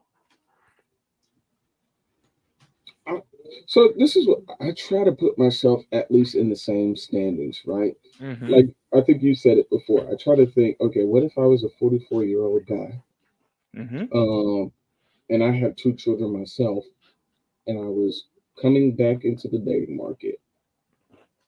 would I see this individual as a viable candidate to pursue? Mm-hmm. And I don't know. What gives you hesitation? So I think what would give me hesitation is that you kind of have to think. I know it irks a lot of, particularly women. Women hate this comment, but it's like you're very charismatic.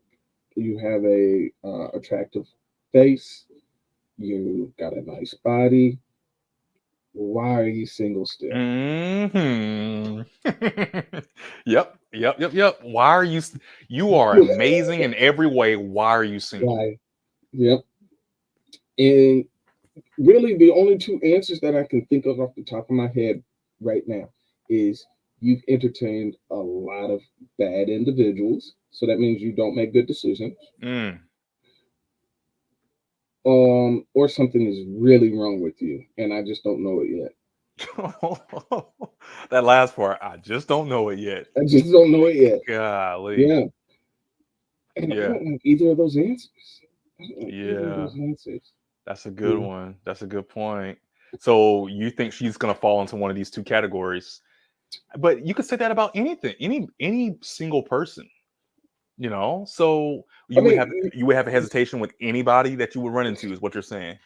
I think originally, yes, because I need to get to know more of the context of how you're still single, right? Like, Mm-hmm. and again, I think you, unless someone else, right, can comment and give me other viable reasons, I think you can kind of boil them down to they will fall into one of those two camps. Like you are constantly making poor decisions. You're judging character incorrectly. You're picking for the wrong reasons. Uh, Again, making poor decisions.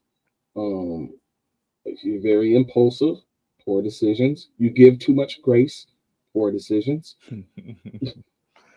Well, let me ask you this, because those are really great points. However, now as a guy, hypothetically, obviously still in the dating market, at her age, 44, she comes up or whatever. With that being in mind, either poor decisions or something's wrong with you, um, could you understand that and still pursue though?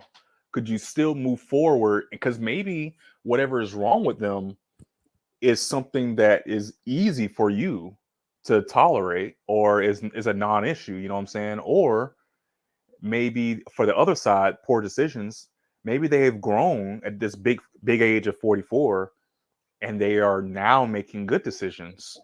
They just haven't had the right person come along to give those good decisions to. Ooh, okay, all right. Um, And your morals and values are you're gonna people say biases like they're bad things because most of the times they're used in bad ways, but your biases are your values that you built up on out of your life experiences, and they're always going to be there no matter what. And that's fair. yeah, But at the same time, and then I'm trying to turn it on myself too, because remember, yeah, in this scenario, we're both single. So it's like, yeah. how could I say that to this individual and not redirect it at myself and say, well, I'm single. So what, have I been making a lot of poor decisions? Right. Is there something wrong with me? There's something wrong with you. And you got 2 kids.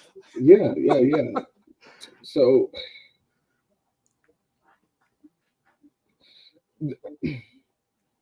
again, I think the problem lies in a couple of things. One could be that the dating market doesn't favor her anymore, Mm-hmm. more than it would Ooh. favor me, Mm. right? So Mm-hmm. That's a good point.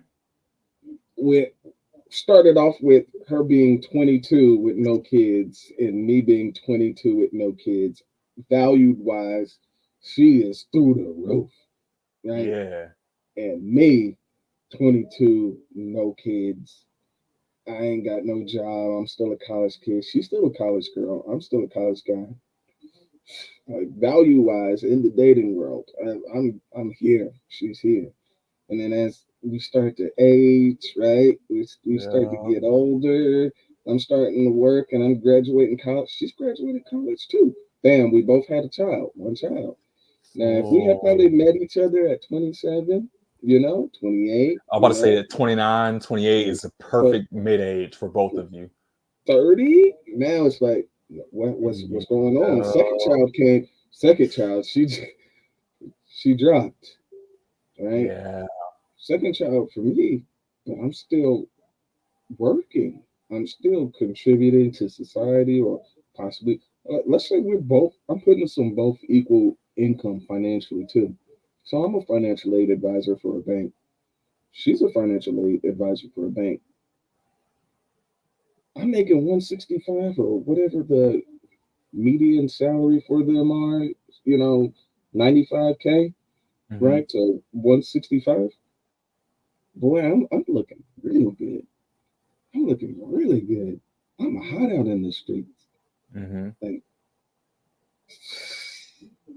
And yeah, that is a great point. Her at 44 and you at 44 are two totally different pictures. two different Even things. even with her being in shape, you can be out of shape and she can be in shape, and that would still wouldn't equal out. The value, a person's value, Sexually in the open dating market, right? Because a lot of people highly. like to say, "Oh, yeah, I'm not valuable." Who's you to say that I'm not valuable? No, we're not saying that. In the dating market, no, you're not. No, you're not. Yeah, and I think that's the hard part about it, right? Is even if Mhm. she is really not, you, I feel like you either have to go up in age significantly, where like for her, a 61-year-old guy is gonna look at her like a spring chicken. He's gonna be like, "Yeah, Yeah, I'm winning. I'm I'm winning. winning out here. I got this Yeah, young thing on my arm, this you young know, thing. right, Yeah. right." And he's like, man, she's got so much pep in her step. She brightens up my day. She brightens up my world. I can see that. I can see a 60-year-old guy like really like, boom, let me put this on my arm. Like this is That's my lady. crazy. But if you're wanting to take an equally financially stable situation guy who got his own place, maybe he's got two kids too, but he's gonna have way more other viable options than her. So, with that being said, two points I want to make. Number one, so in that scenario, you actually equaled out the cash value of each other because your money. But in reality, that is the one factor that's a double standard in men's favor and in women's disadvantage. Disadvantage, yeah. Because no matter how much money they make, it will never make them look more attractive. Always exceptions, but it will never make them look more attractive. If It's anything, it always, makes them more attractive to the wrong guy. yeah, exactly. And it's always how beautiful, how sexually attractive are you, and calm and peaceful, a peaceful environment for a lasting relationship are you, that provides the value that I need.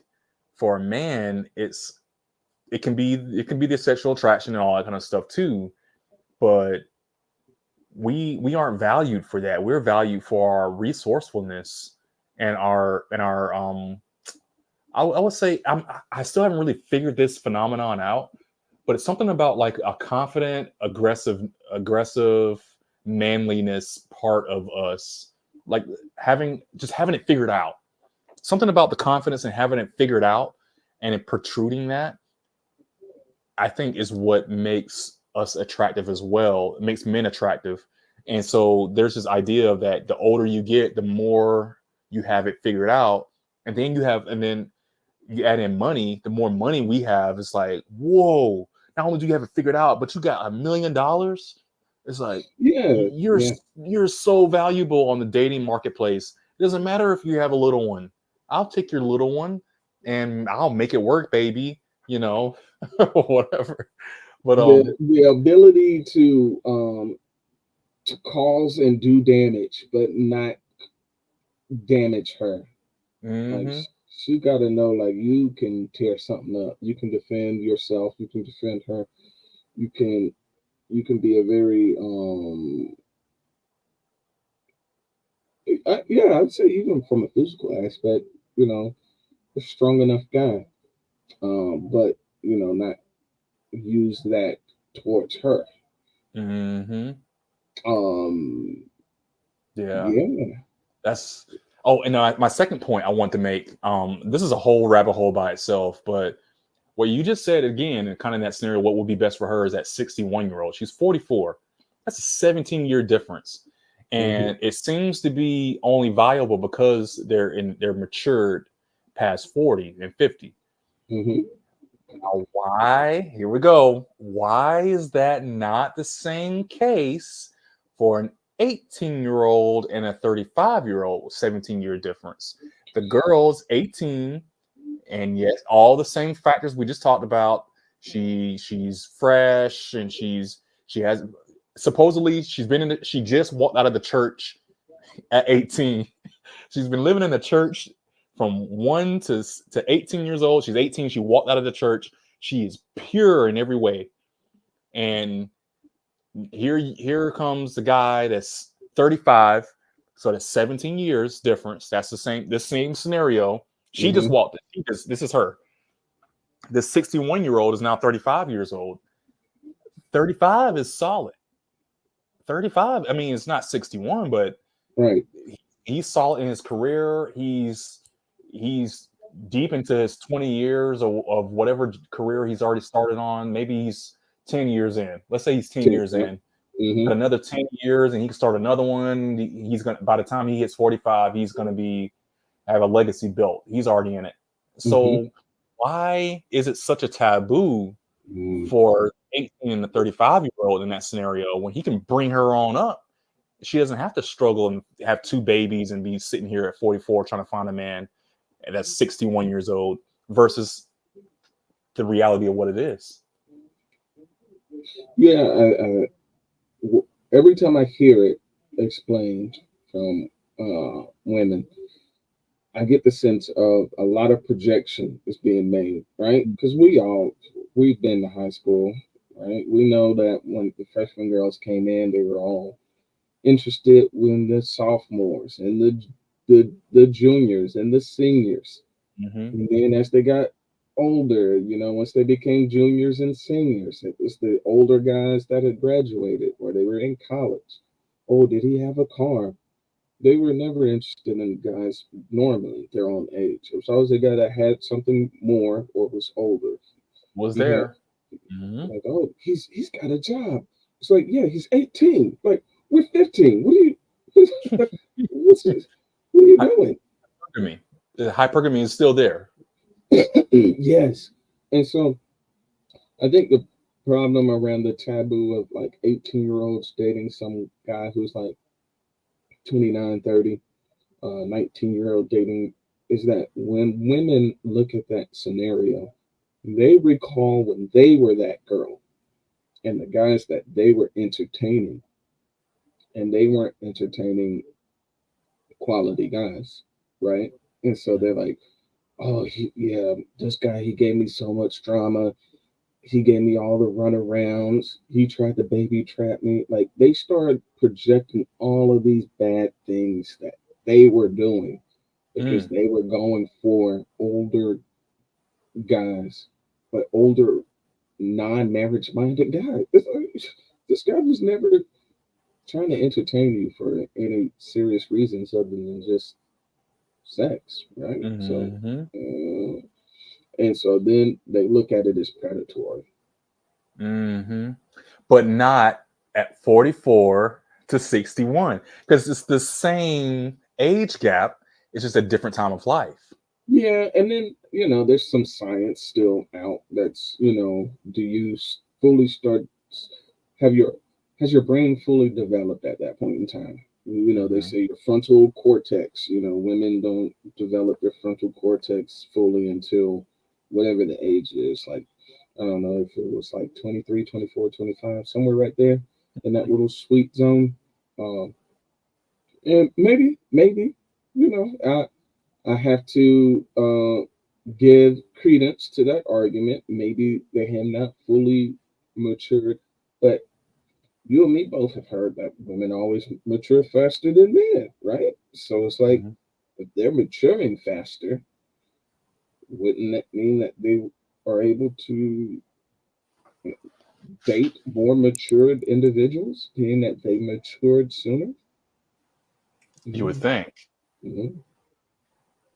You would think. Hold that thought. I'm gonna go get another water real quick.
Oh boy. All right, had to get me some more snacks and water. Okay. All right. This is like bittersweet. Yeah, this is why I'm delivering. I'm delivering. Okay. Who was your brother? George. So Coach Woods, do you remember Coach Woods? He talked about how he met his wife through your show. My sister-in-law, he showed his daughter, and there the picture of his wife and daughter on there. Yeah. He lives in Chicago, right? Yes. Yes, I do recall. She does have braces. I thought so. She sounds like she has braces. So, Angelique, right? Angelique. Yeah. When was your last relationship? 3 years ago. 3 years ago. You don't have to answer. What was that? You gasped. She said her last relationship was 3 years ago. Uh-huh. Is that a red flag or something? Yeah, that's a red flag for me. Like, as far as you're talking about, like, for something serious. Because you gotta, this is what I'm thinking, right? Like, at least with someone who you were actually in a committed relationship with, serious relationship with, you had some form of commitment, titles were given, we recognize one another. You know what happens. Right. Now, but you've been single for 3 years? Mm-hmm. I mean, what were you dating? Were you just scrolling on the apps? Yeah. Were you just, going through a smorgasbord of, guys?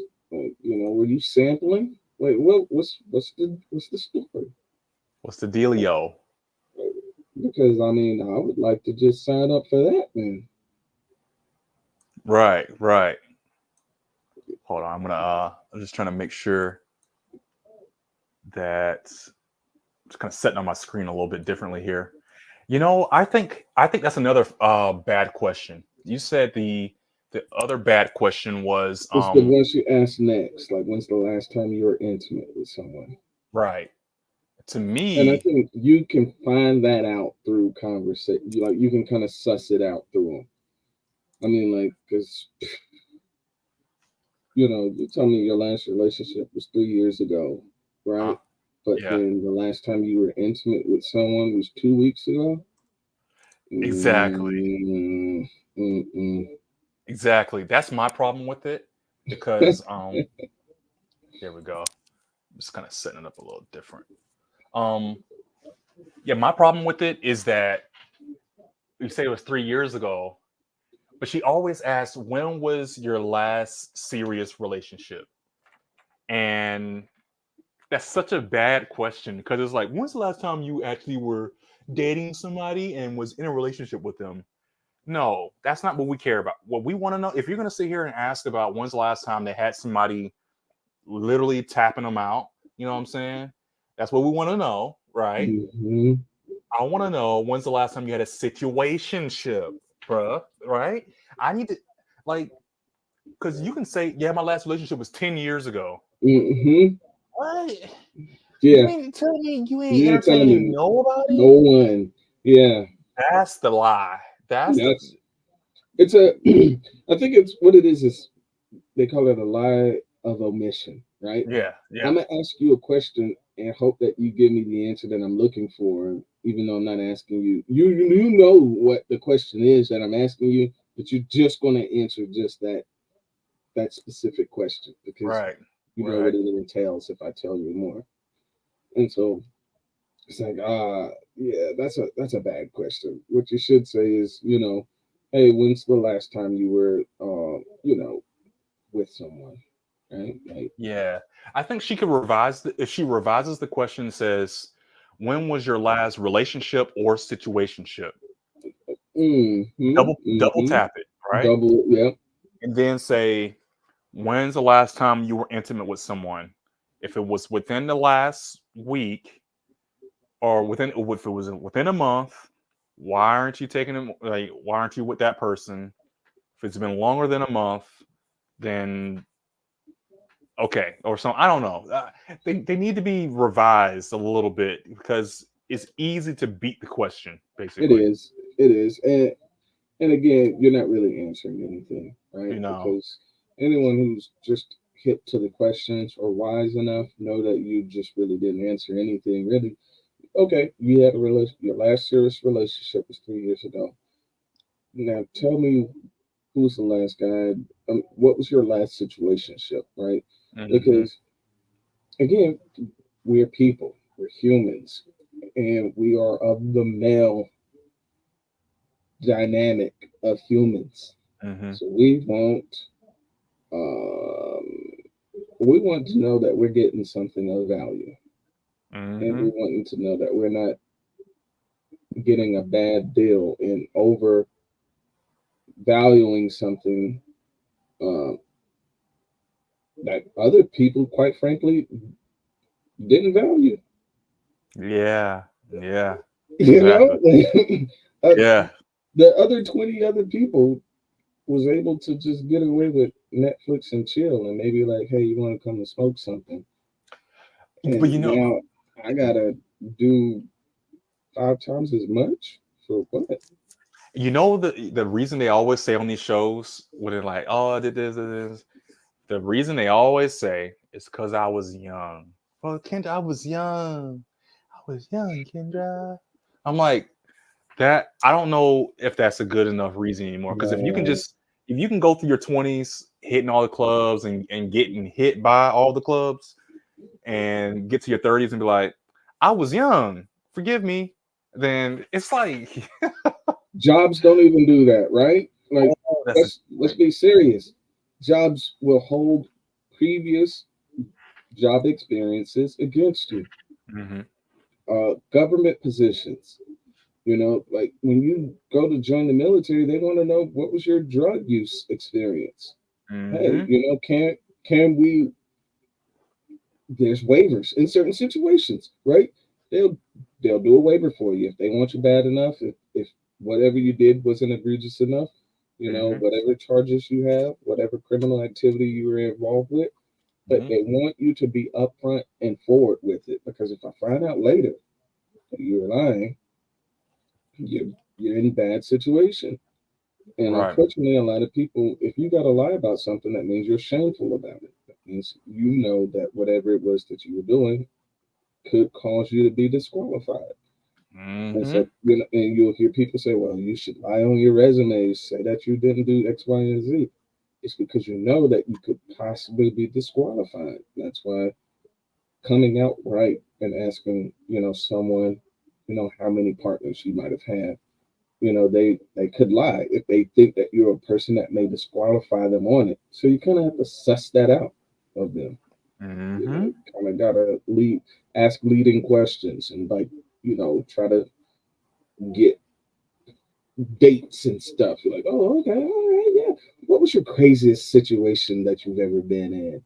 Where's the wildest place you've ever done it in? Like, and once you get to like that level of conversation, and then you're like, oh, okay, all right.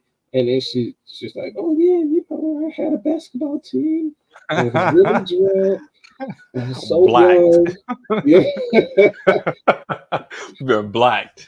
I was so young, me and my girl. It's like, whoa. Yeah. But you're done. See the problem.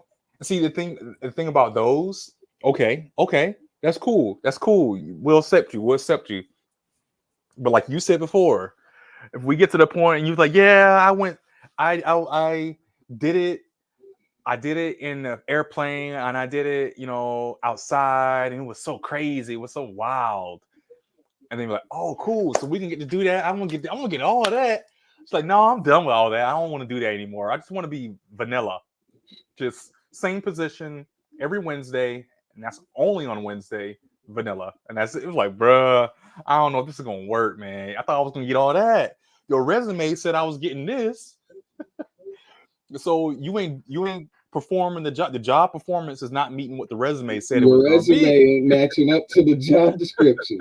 Bruh, I hired you because of your resume, and you ain't living up to it. Like, what's up, man? Yeah, I found out you was lying on your resume. That's what it is. Lying on the resume. Lying on the resume. Goodness, so they try to disqualify bodies. They try to hide situationships. Like, oh, if it wasn't a serious relationship, he don't count. Mm-hmm. Okay. Right. Oh, they be doing that. Oh, they don't count. That one don't count. That one don't count. Yeah, they do count. They all count. They all count. They all count. Goodness grief, man. They try to come up with all of these exclusions, like, oh, he didn't last long. It's like that's neither here or there. Yeah. It still counts. It still counts. I don't care if it was a 2.2. Just run it back. That's all. It didn't. So just run it back. That's all you got to do. A retry. That's you just owe them one more. That's all that is. Feel nothing. Like they say all of these things to try to get out of counting people, and it's like, yo, he counted. He counted. Like, if you work one day at a job, that counts. That counts. It counts. It's on your resume. Put it on your resume. Put it on it. I'll tell you what. If it was a dude and he was hitting a bad female, and he lasted one pump and he was done, guess what? It counts. Hey, yo, I hit that. Man, you only lasted 1 second. Yeah. It don't matter. I still hit that because it counts for both. Because it's the sheer fact. We're getting into a whole nother domain here. Mm-hmm. I'll say this and then I'll be done. But it gets to the sheer fact that women have control of access and men have to fight for that access. For women, they can walk outside and say, I'm ready. Who wants some? And they can have a million dudes come. It's easy. For a dude, he has to ask 100 women before he can get one to give it up to him. So for the sheer fact that you're a baddie, you're a 10 or whatever, maybe they don't even know they're 10s, but you're a baddie and you can get it easily, but you gave it to this. You chose this guy. Yeah. Doesn't matter if he's ugly, fat, big, small, white, black. It doesn't matter what he looks like, but you chose him and he got it. And he was able to walk away and claim it, and you confirmed it. That's all that matters. That's all that matters when it comes to does it count? That's all that matters.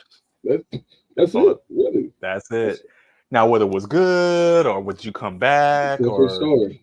Yeah. that's we can talk about that later. Mm-hmm. But it counts. Okay, let's see what she's gonna say. I'm gonna ask, when's the last time you was intimate with someone? I don't know. I guess it could be a good thing or a bad thing, but it was 3 years ago. Okay. Are you waiting for a relationship or? Would that be a bad thing? Would 3 years be a bad thing, or that would be a good thing? I believe her. I was so about to say that right now. Mm-hmm. I don't know why, but I felt like I believed her, and I usually err on the side of caution and just don't believe it. Mm-hmm. But yeah, she seems like one of those odd circumstances of women that put themselves intentionally in isolation. Right? They isolate themselves in their job. They'll insulate themselves inside their career, and they'll insulate themselves inside of like their children, and then they'll just pop back out after like 2 or 3 years. Like, okay, what's going on, guys? You know, I'm still here, and it's just like, okay, I can see that.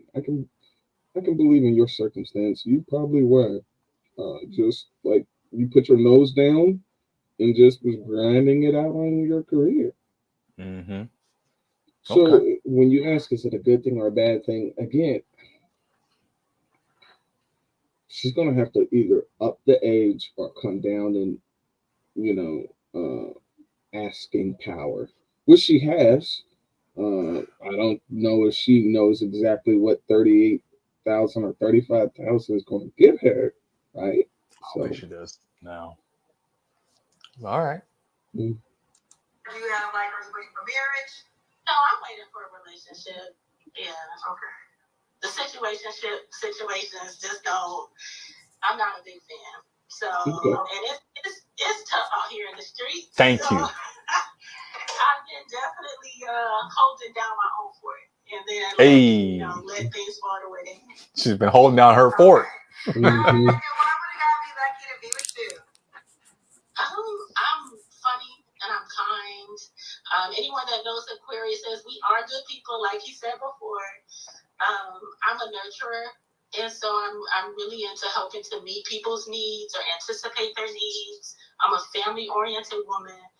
I have a stable home and lifestyle that I provide for me and my children. And so I'm really just looking for someone to add to that, someone to enjoy life with. And because I think that's my outlook and purpose, like I'm coming with that energy. I'm coming with the energy to have fun, to laugh, Pause. to make life better. Yeah. Okay. That's what I said earlier. I think she's nice. I think she's nice. I like her. I feel like we are, as a group of people, right? I think we get so short-sighted on how short life is.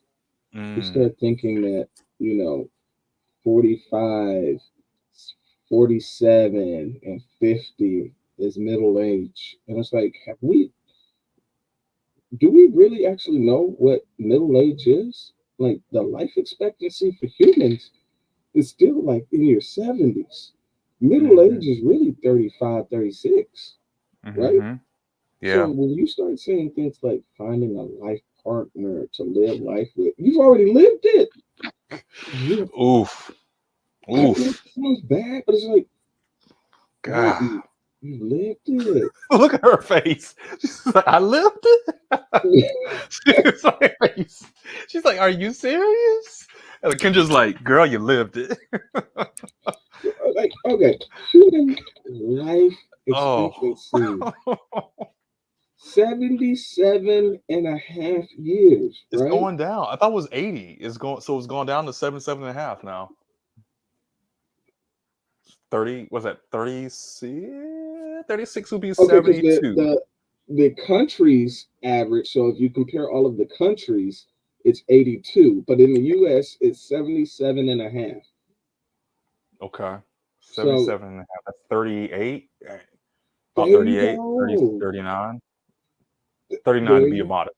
To be, yep. yeah. And so Damn, when you son. start to really look at the numbers and crunch them, and you're like, all right, you would have to meet your person. She would have to meet her person right now to get the same and like stay together. That's there within is the key. Like Mm-hmm. that's her person, and they ride out the rest of their time together in this world together with all of this for good, for bad, for health, rich or poor, to death do them part. Like ride that thing out. What? Mm-hmm. So we're saying 77 and a half. She met her guy tomorrow after this thing, and Mm-hmm. she's what is she? She 44 right now. 44. All right, she could potentially get a good 33 and a half years in there. Mm-hmm. Just if they could make it all the way to 77 and a half years old. Good health, still all in their right mind, all the faculties about themselves. Best case scenario.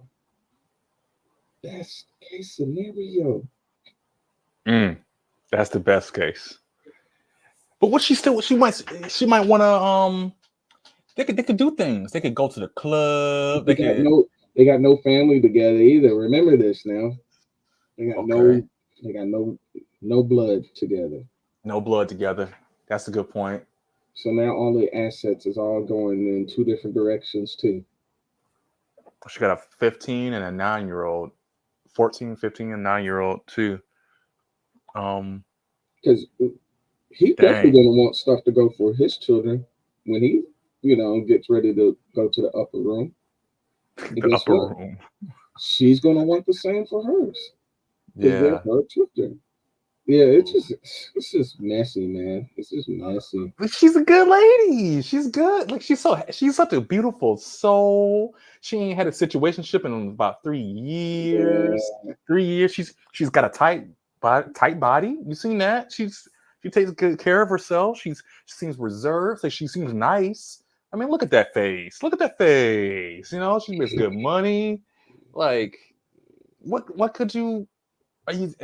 She's gonna find somebody, right? She can find somebody. Oh, here's the thing. I don't think women can never not find someone. Will they find a guy that they would be okay with being with?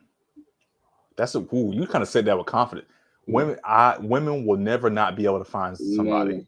Never. Dang, son. There will never be a woman. And I can say that with so much confidence because I know some of the guys that have no options, right? Yeah. That she would be an option for. Yeah. Jeez. Now it's the opposite for guys. Like there are plenty of guys that no woman would ever pick. Plenty. But there's no woman walking this earth that no guy would pick. Because all you have to do is just pick whatever her equal circumstances and situation is. Right. Wow. Okay. That's pretty good insight to keep in mind then. And make life better. Let's do it. We got Angeline outside of Chicago where she lives. 44. What's the age range you would date? Here we go. I would say 35 to 55. Oh, 35. What did I say? I said 44. I said 7 down. Wait. No, 35? 35. Wow. That is a 9-year difference. If they don't go up, right? If you don't go up, she has to go up. Bad. Yeah, I'm trying to think it through real quick. Really, for a younger guy, she would. Why would a younger guy pick her? Why would a 35-year-old want her? For the experience building. Experience building? Yep. why would a 30? I'll give you a couple different ones. Why would a 35-year-old who is, like I said before, 10 years deep in his career, he's in shape, fairly good looking. He's not a supermodel, but he's good looking enough to have girls, attracted to him, and he has no kids. Why would he be with her? He wouldn't. Now, a guy, if you take some of those standards out, he would. Goodness. And I say he would because it's what's EXP. What is the standards that you would take out? Well, out of that guy I just described, what would you take out so that he can fit her? Salary, and I'd take out looks. Dang, that's like the two things. So what is left? He would. So he's in shape. He's a good person. He's a good person, and he's not sloppy. He's so salary. He's an average built young 35-year-old man who he may has a kid or two, and he makes average income 50,000. So you think she's hitting on about what she should expect then? Yeah. Okay. As long as he doesn't want any more children, he knows that children are expensive because he has his own. So he's okay. She's not going to give him more kids. Exactly. She's not giving her more kids. She ain't even going to pop up with another kid. Kind of like some are like, oh yeah, I don't want any kids, and then they pop up with the kid, and he's like, I thought we didn't want any. Right. Yeah, she ain't popping up with. She's aborting it. If she gets pregnant, she's done. It's not, no, sir. Yeah. So, yeah, that guy, okay, that guy, but so, and it doesn't seem like this is her situation, which is good because I think a lot of times the fact that they have so much accessibility to males seeking to want to have sex with them, they mistake that as their relationship value and currency. It's like, no, ma'am, do you realize like there's a slew of guys who just for sexual experience, they will definitely take you down. And they'll say silly stuff like, oh, there's so many young boys, all these college age boys be wanting to hit on me when I'm at bars. And it's like, man, you was EXP. EXP. He's just trying to get his skills and experience up for the wife. Isn't that sounds so sad. So you're saying this is gonna sound bad. This is gonna sound bad for anybody who's listening. It is. So you're saying this woman, look at her.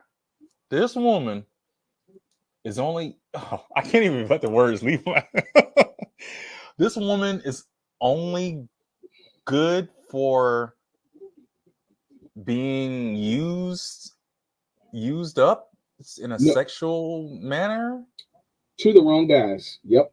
To the wrong guys. Yep.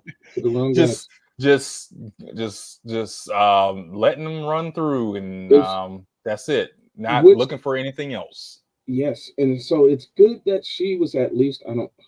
I say good because I don't know what her actual situation was. Because I think usually when they say that they've been single and celibate for 3 years, 2 years, or whatever, I don't think it was directly intentional. I think sometimes it's accidental. They put all of themselves so much into a career.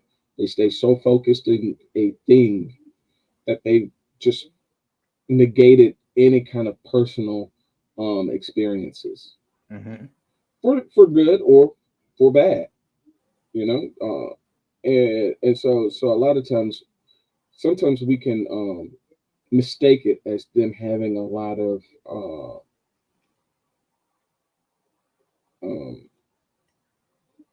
awareness, or like they took their their body and they took being intimate with someone serious enough to not, willfully be throwing it out there. Mm-hmm.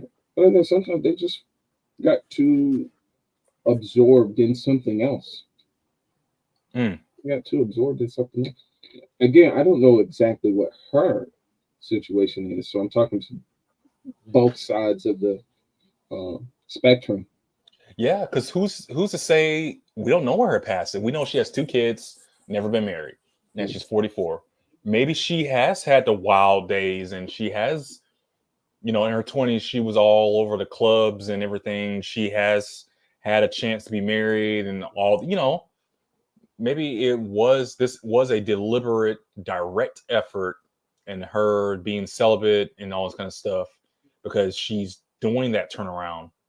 Mm-hmm. I mean, look, she has a tattoo. She has now, like I said, she does not strike me as conservative at all. She's very timid. She might be nervous, but even looking at her house and stuff, I don't see a lot of stuff on there, but it looks straight. It looks very clean, but there's not a lot going on. Just like her outfit. Now, I will say, and I don't know if you've noticed or not, she is very aware of being top heavy. And so she has at very few times has guarded what she's been blessed with. Right. And she, I guess, I don't know if there's comments or something that's going on. If there's anything talking about the girls or the headlights. Yeah, they're showing. I saw that first thing. I was like, wow. Not only is she is top heavy, but she's wearing thin shirts because you can see everything pretty clearly. Again, she will not have a hard time getting entertained. Right. But again, if it's the wrong guy, she will get maxed out. They will get the EXP, and then she'd be relinquished back into the wilderness. Somebody else said it too here. Holding down the fort equals toys. When she said that, I was like, that's exactly holding down my own fort over here. And it was like, yep.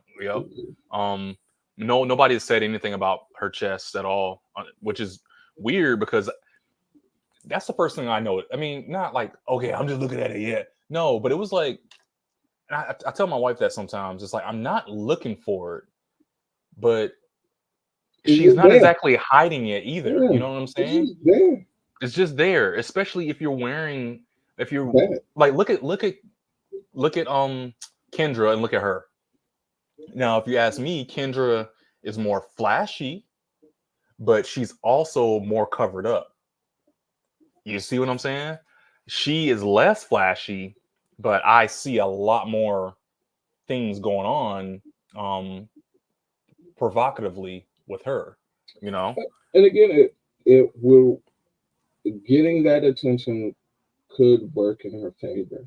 The only problem is, does she have the ability to sift through and source through good candidates and not good candidates? And unfortunately, she may not, right? Because they'll start saying silly stuff like, oh, these young guys are always entertaining me. And I'm like, oh, get out of here. You could be my son's age. And it's like, okay, yeah, we understand. All he's got to do is get you laughing enough, right? That's it. That's all it takes, bro. That's all I thought. Oh, you make me laugh so much. It's so funny. That's Get him to laugh, and we all know the story. It's as old as time. So funny. So funny. And then, oh, I don't know why I did that. Okay. I just don't know. How did I get here? I don't know what came over me. Somebody did put, is she nervous? She keeps covering like she's trying to hide. Hopefully she finds someone. She needs a homeless guy. So not marriage. Smiley face with glasses, wink, or whatever is going on. She's a catch, man. She seems sweet. How old is she? Yeah. So I think she's a very interesting analysis we're doing on her, on both of these people so far. Okay, can the guy have kids? Yes, that's fine. Okay. I would pack it at feel like more than 4 is harder to juggle, and preferably 2 or less baby mamas. Okay. 4 with I'm sorry. She knows what's out there. She knows what she's doing, because she said no more than No 4. more than 4 kids with 2 baby mamas. 2 baby mamas? Yeah. The bar is so low. She knows what's out there. The bar is so low. Okay. Yeah. 565, director of credit union. Mom of 2 kids, 15 and 9. About the same man. Let's do it. How can the guy reach out to you, boo? Nikki Simone, NIQYSIMONE, and that's on Instagram. And that's on Instagram.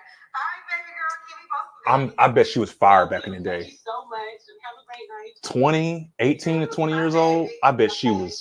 I bet she was Okay. fire. All right. Let's keep going. Mr. Chris, show me the room. Mr. Chris, what's going on, Mr. Chris? Mr. Okay, Chris. show me the room. Hello? Yeah, she forgot 3 flaws. Oh my goodness. You got a tattoo on your forehead? Yes. I'm like, I'm famous now. He's gay. What's on your forehead? What does it say? Yeshua means Jesus in Hebrew, and Abba means father or daddy in Aramaic. So is it a tattoo or did you write it with something? That's the tattoo. Why? Permanent every day. Why? Right. This is crazy. And I had to get it, every now and again, I have to get it updated. Updated. All right. So what do you want me to call you? Your name, Mr. Chris? Yeah, my name is Mr. Chris Lord. I'm a transgender.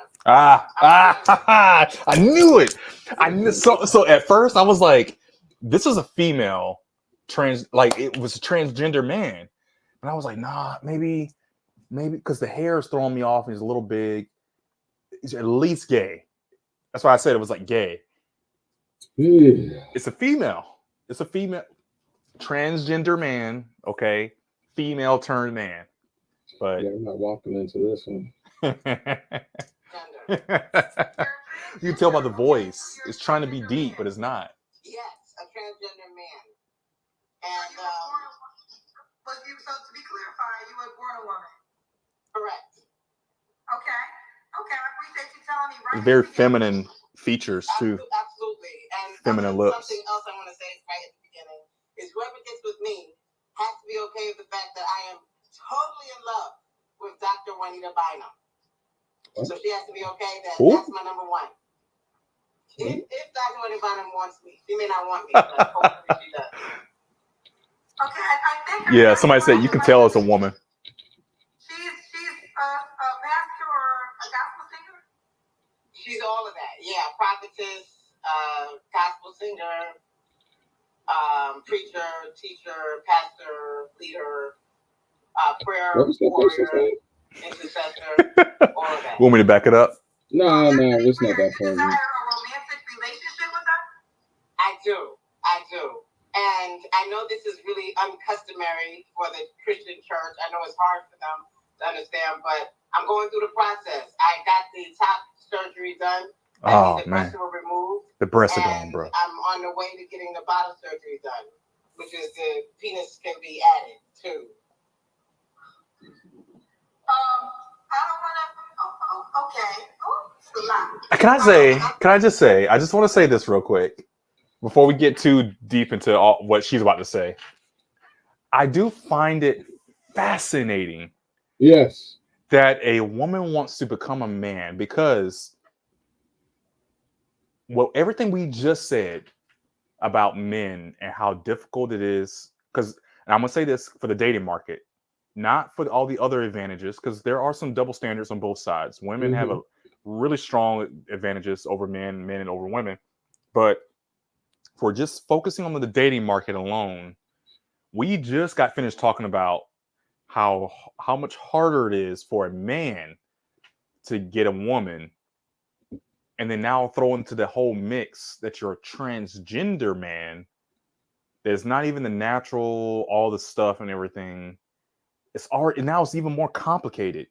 Your pool is shrunken way down. Transgender man. So, is there? I'm not gonna say is there anything worse, but is there anything with more difficult, with more hurdles and obstacles? There you go. Yeah. Having actual physical or mental limitations and disabilities. Yeah. I think that could, if you add all of that and then put the fact that maybe like the individual is wheelchair bound, right? Or the person is not able to engage intimately with the individual. Ooh. Yeah. You've added levels of complexity that you don't wish on anyone. Right. Except them on themselves. Yeah. I mean, yeah. I mean, and yeah, you know, just in the whole realm of dating value here, it's already difficult. They're definitely dating someone with children, right?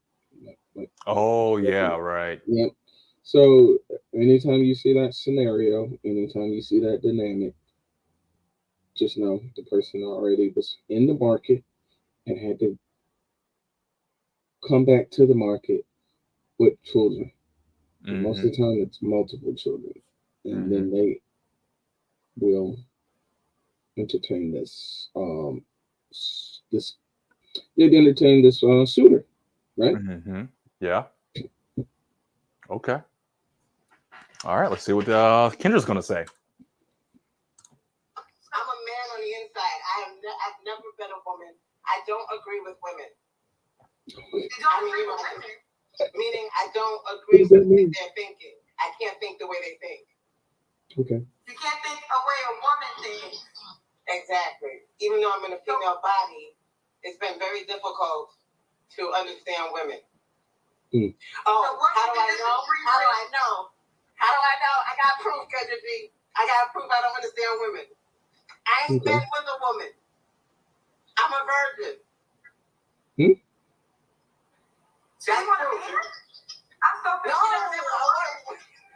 want women, but I'm too traumatized or something is wrong with me where I didn't ever get an opportunity to understand how women think and how to approach them and talk to them. I mean, I'm like, I'm in some kind of another universe because what are you talking about?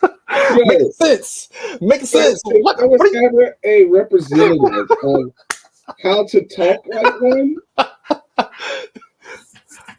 Yes, yeah. Right there. Oh, that would not make any rational sense whatsoever. Oh, I won't say that. Yeah. I won't say that. Yeah, I'm saying it. This individual made no sense whatsoever. That made no sense. Exactly. It went in a little small donut, a little small circle. Okay, let's I just saw the hamster wheel going, and then like there's a light bulb that was attached to the hamster wheel, and even the hamster stopped. And like it just like when a hamster's in like mid run, and then it just yeah. I wonder what Kendra's gonna say because she's a woman. I don't know if Miss Chris Lord here has forgotten that just because she's transitioning to be a man, that she's speaking directly to a woman. So let's see. Let's hear what happens. Yeah, I hear this. It's called Gender Warrior. Now we will not disagree with you when you say you are not on Earth. I'm not on Earth. I'm somewhere in the clouds of Earth's atmosphere. You're right. That's not a compliment. That's not a compliment. So, do you desire a woman or a man? A woman. A full-blood woman. Okay, how old are you, Mr. Chris? 42 years old. Oh. Okay. Now, I think, did you say you've never been with a woman, though? That's correct. Not even on a date. Have you been with a man? That's correct. When did you begin your transition to a trans man? 2013. 11 years. So have Have you 31. dated men up until then? No. Sorry, it's a little windy. No, never, not once. So have So, you never been on no dates ever with a man or a woman? That's correct. Complete virgin. Well, I did go out with 2 women. I mean, I didn't go out with 2 women, but 2 women kissed me at least. Other than that, that's a... Yay. So it's fair to say you're a virgin at 42. Yeah, that's correct. Wow. Okay.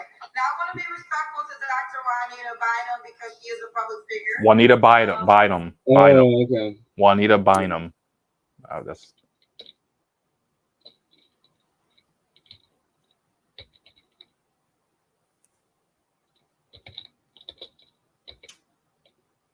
I'll keep playing while you're looking at it. Okay. Yep. That's for singer. Okay. She was divorced, I think. Okay. Now this is She's 65 years old. What the hell? all right. But you want a woman to know that now I'm not trying to shoot your dreams down, but being that this is a woman who practices a certain type of belief system when it comes to, the Christianity faith, some people might be offended that you say that you want to date her. Okay. You're right. And I'm sorry that they feel that way. Yeah, so You don't care. who cares? What is it about her that makes you want her that she's the one for you? I don't know. It's like something from the heart. What? That sounds like a woman, bro. That sounds like a woman. What? I don't know. It's just in my heart. That's not rational at all whatsoever. Look, I ain't trying to be docking. I'm trying my best to be fair. I hope everybody understands. I'm trying my best to be fair and be logical and give everybody a fair, even playing ground. When I say something about a woman, I say it about a man, a woman, all the time. But she is the one who opened this door about, I can't think like a woman. I don't understand women, but she sounds like a woman. Talking exactly like one. Wow. That is wild. I have never heard. Is this delusion? It is. It's delusion to the highest degree. And I'm not talking about, I'm trying to make sure I keep myself out of trouble. I'm not talking about her transgendering, but just her mindset. Yeah. Even just talking. It sounds delusional. It is. Okay. Man. Yeah. All right. She's a bumblebee. And I'm trying to get one of the hive. Yes. All right. Mr. Chris Lord, where are you calling from? I'm calling from Brooklyn, New York. Brooklyn. You're 42. You have no children. Brooklyn Zoo. You never had sex. You're a virgin, right? Complete virgin. That's correct. Okay, so no kids. What do you do for a living? I'm doing my own work in law. So I've been suing quite a few different companies, and now I'm going to collect. She's a scammer. She has no job, and she collects. This is a mentally ill person. She has no job, and she's a victim. That's her job, is being a victim. That's what it sounds like. Let me just back it up just a little bit to hear that again. Yeah. I'm doing my own work in law. So I've been suing quite a few different companies, and now I'm going to collect. She sues people. So you what? You're suing people? Yeah, I'm suing people pro se. For money. Are you a lawyer? I plan on becoming one. No. By honorary courtesy paper title. What? Now, Mr. Chris, you know we all confused as hell. Oh my goodness. She's a victim. She's a professional victim that sues people. I'm so damn confused. So, do you have the job? No. No.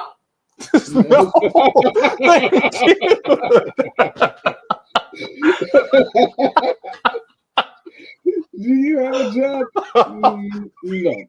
No. Yeah. Yo, I'm so glad we're watching this together, because I am having the biggest laugh, and to have somebody watch this with me and to hear what I'm hearing. Yeah, This you know is what? wild. I think what this person does is they go around and they get people in trouble based on their protective status, right? Exactly. And then Exactly. catch them saying or doing something that will get them, and they're in New York, right? So New York is big on it. What is it? New York, Canada, California, California. Yep. and Liberal states. Yeah. get these businesses or these entities caught up and in trouble on not doing the proper PC type things. And if you don't say my right thing, you don't recognize me as what I'm wanting you to recognize me, you're gonna get this lawsuit.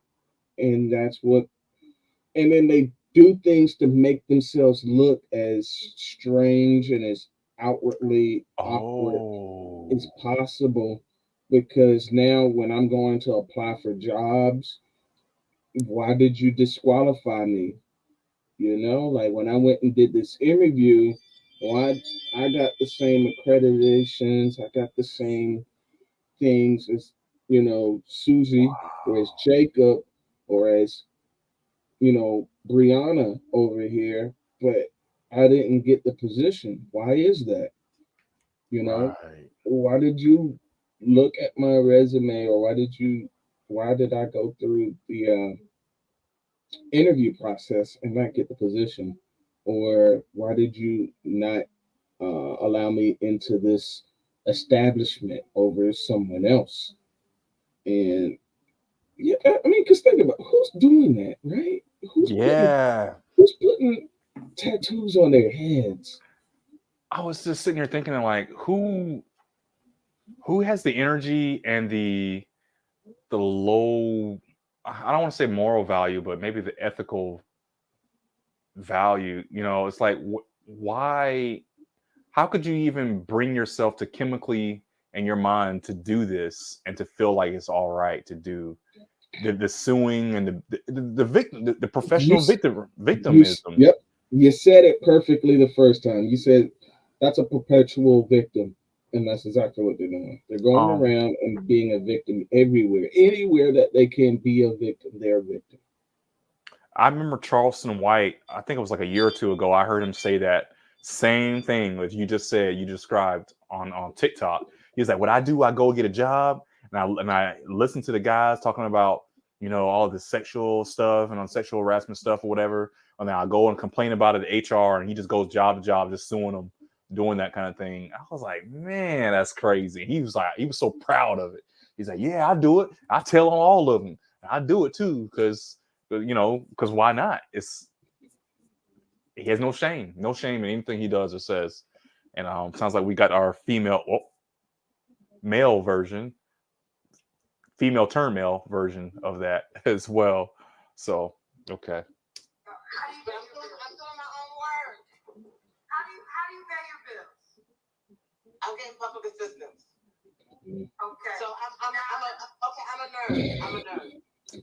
She's not. See, this is. I'm sorry. I am going to say this. This is a consistent female trait. Not answering the Yeah, question directly. this is wild. This And is so guys, wild. and I'll say that from this show. From this show, From the show, yeah. you ask a question and they don't answer the question. They go around it, Mm-hmm. or at least try to defeat the question. Don't defeat the question. Just answer it. It's usually a yes or no, Mm-hmm. or there's a very specific answer that goes Yep. to it. Don't try There's a to don't try to go around and say all these other things. Just come on. a direct answer. Right. How does being a nerd pay your bills? It doesn't, but I'm pursuing my passion. How do you pay your rent or your mortgage each month? It's not that hard. Pay your rent each month or mortgage. Public assistance, because so I'm on, yeah. You're homeless. Public assistance. Now, this might be invasive. Are they going to pay for your body surgeries that you just told us about? Yes, Medicaid, Medicare, they do that. But I'm Welfare, also bro. God. What? Maybe some kind of miracle, miraculous something. Miracle? She's banking on miracles? Bro, this is nothing but all. This is getting less funny and more sad the more I'm hearing it, man. Again, that's why I got very sad is a good word, just more distraught because this is a mentally unstable person. They're just smiling. They're just smiling it up, saying it so confidently without a hiccup or anything. Just 100%. Man, this is not good. Yeah. So we got Chris. He's Chris Lord, 42, Brooklyn, no kids. What's your zodiac sign besides crazy? Leo. Oh man, don't be no Leo, man. Come on, man. Now let's get to the question that we all want to hear. Who are you looking for? Because you said women are confusing. Who are you looking for today? Yeah. I want a woman. Why? By the name of Dr. Wanda Bynum, but what? Really, any woman who can help me and help you, who likes a nerd and a geek rolled into one. Who's very, very. Listen, I'm not God, so I can't stop moving. say anything for absolute. But I don't think you have a real chance for Dr. Juanita Bynum. That's okay. Okay. So what's second best for you? What kind of woman you desire? Anything. You mean the second woman? Anything. Yeah. Who can tolerate being around you? Anything. Yeah, I wouldn't mind you on that list. Stop moving. Baby, let me tell you something. You got a better chance with Dr. Juanita Bynum than you do with Ken G. Can they see? After lifetime, not in this lifetime. This, I'll become a nun. I would for real. First child, I would date a whale, a horse, a pig. Whoa. Goodness gracious. This person is laughing and doesn't realize that is all offensive things. This entire. They all do that. They all laugh when she says stuff like that.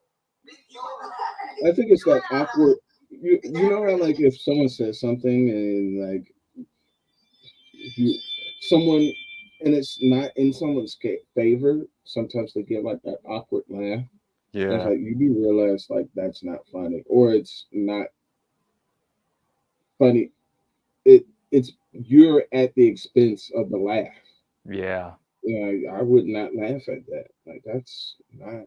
So that because then what you're talking about there now is confrontation, because instead of confronting you about the insult, it's easier to just laugh along and then sulk about it later on or whatever the case.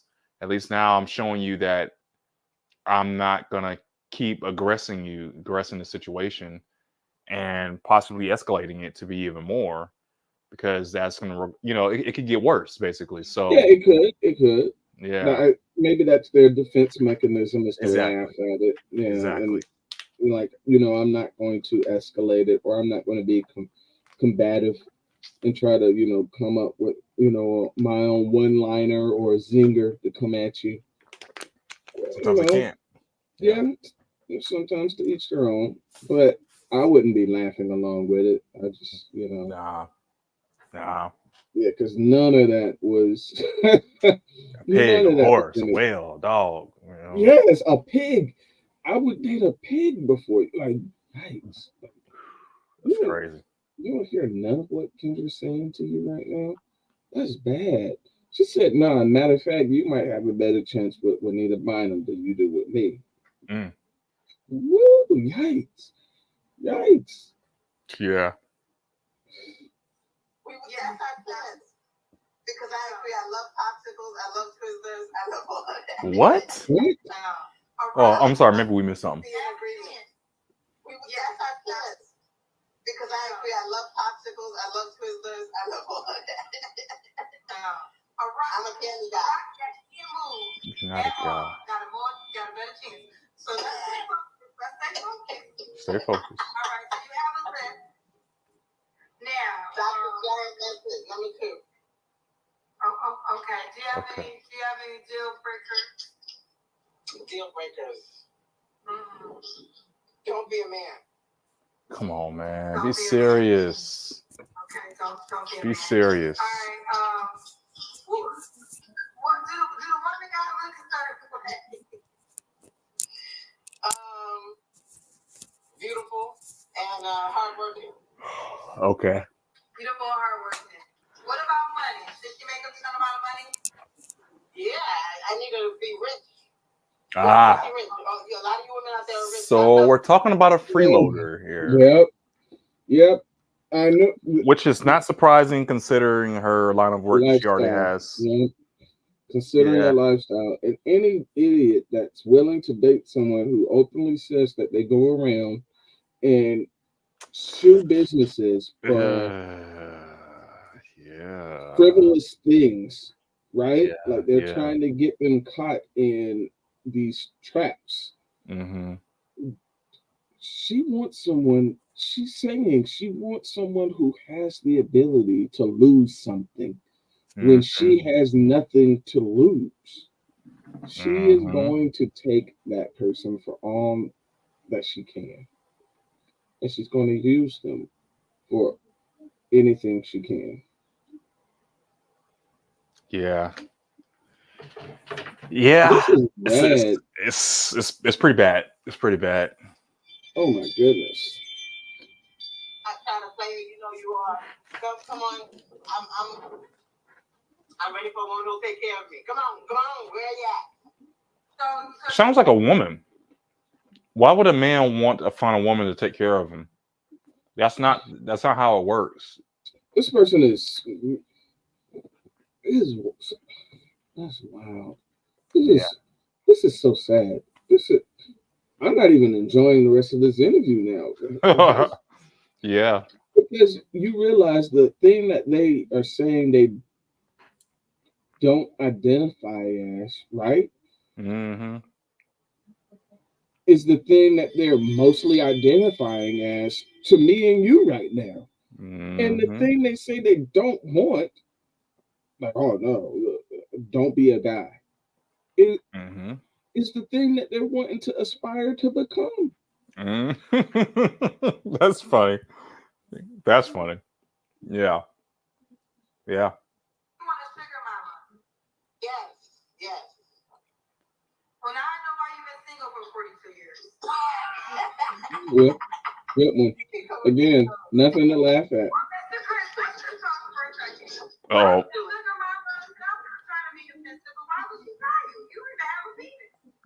Hey. Because that could be bought. Nowadays, you can buy Who's buying it? Who exactly? Why are we on the same wavelength? I said, who's buying? It could be bought. Why do I need to get with you who needs to buy one when I can just walk outside and get one? And say, hey guys, I'm ready, and you can have all kinds, any kind you want. All different flavors, sizes, whatever. They can get them for free. Yeah. They gotta pay for yours. That's crazy. This is the only reason why anybody would want to be with her and consider that is based off of her personality and the fact that she has something to give. But she ain't got nothing to give because she's looking for you to give it to her. Him or whatever she's going by. That's willing to, okay, where you gonna get this? Because what would a sugar mama get out of picking you? I'm a genius. And I'm a nerd. Okay, so we got some paid comments. Like what little Ruba said, you want a rich hard worker, but you are a broke non-worker. Good one. Well, I work my passion, which is not accepted in society, unfortunately. So, sorry. Okay.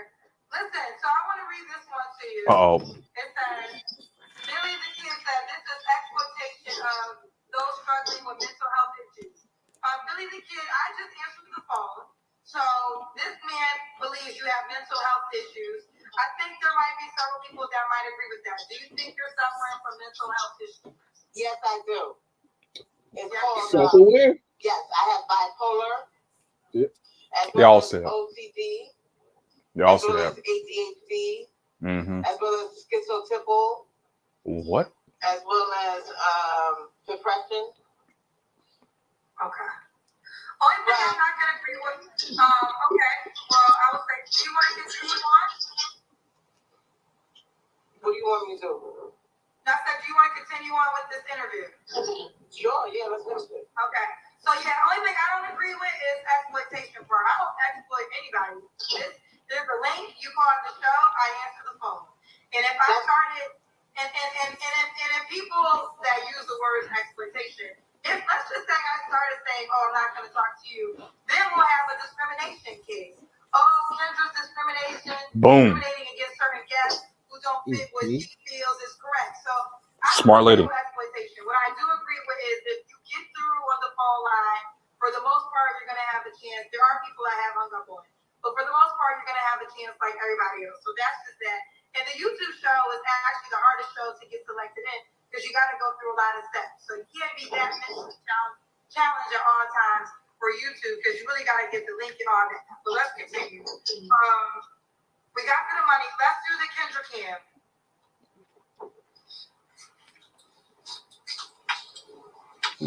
And this person is outside at like what, a train station or a bus stop right now. Like, as you can tell, they're obviously not in a home.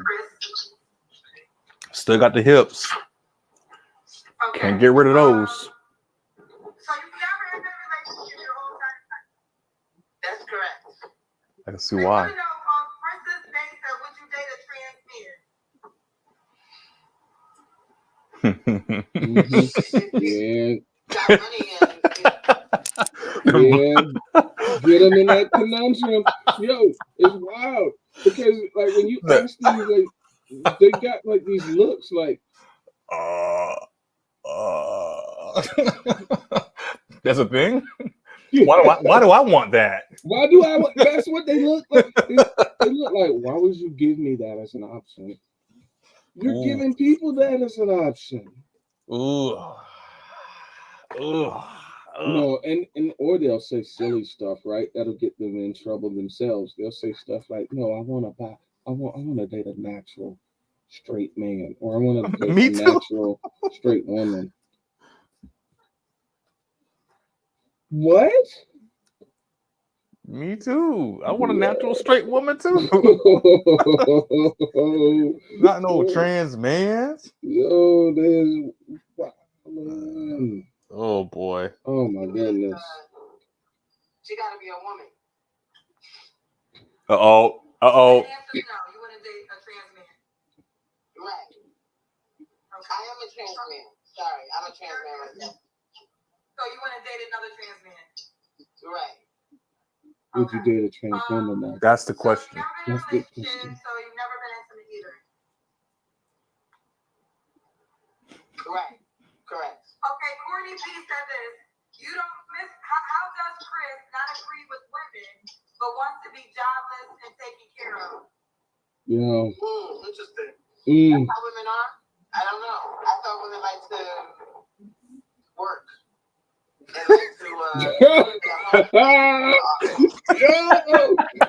This person, this person's crazy.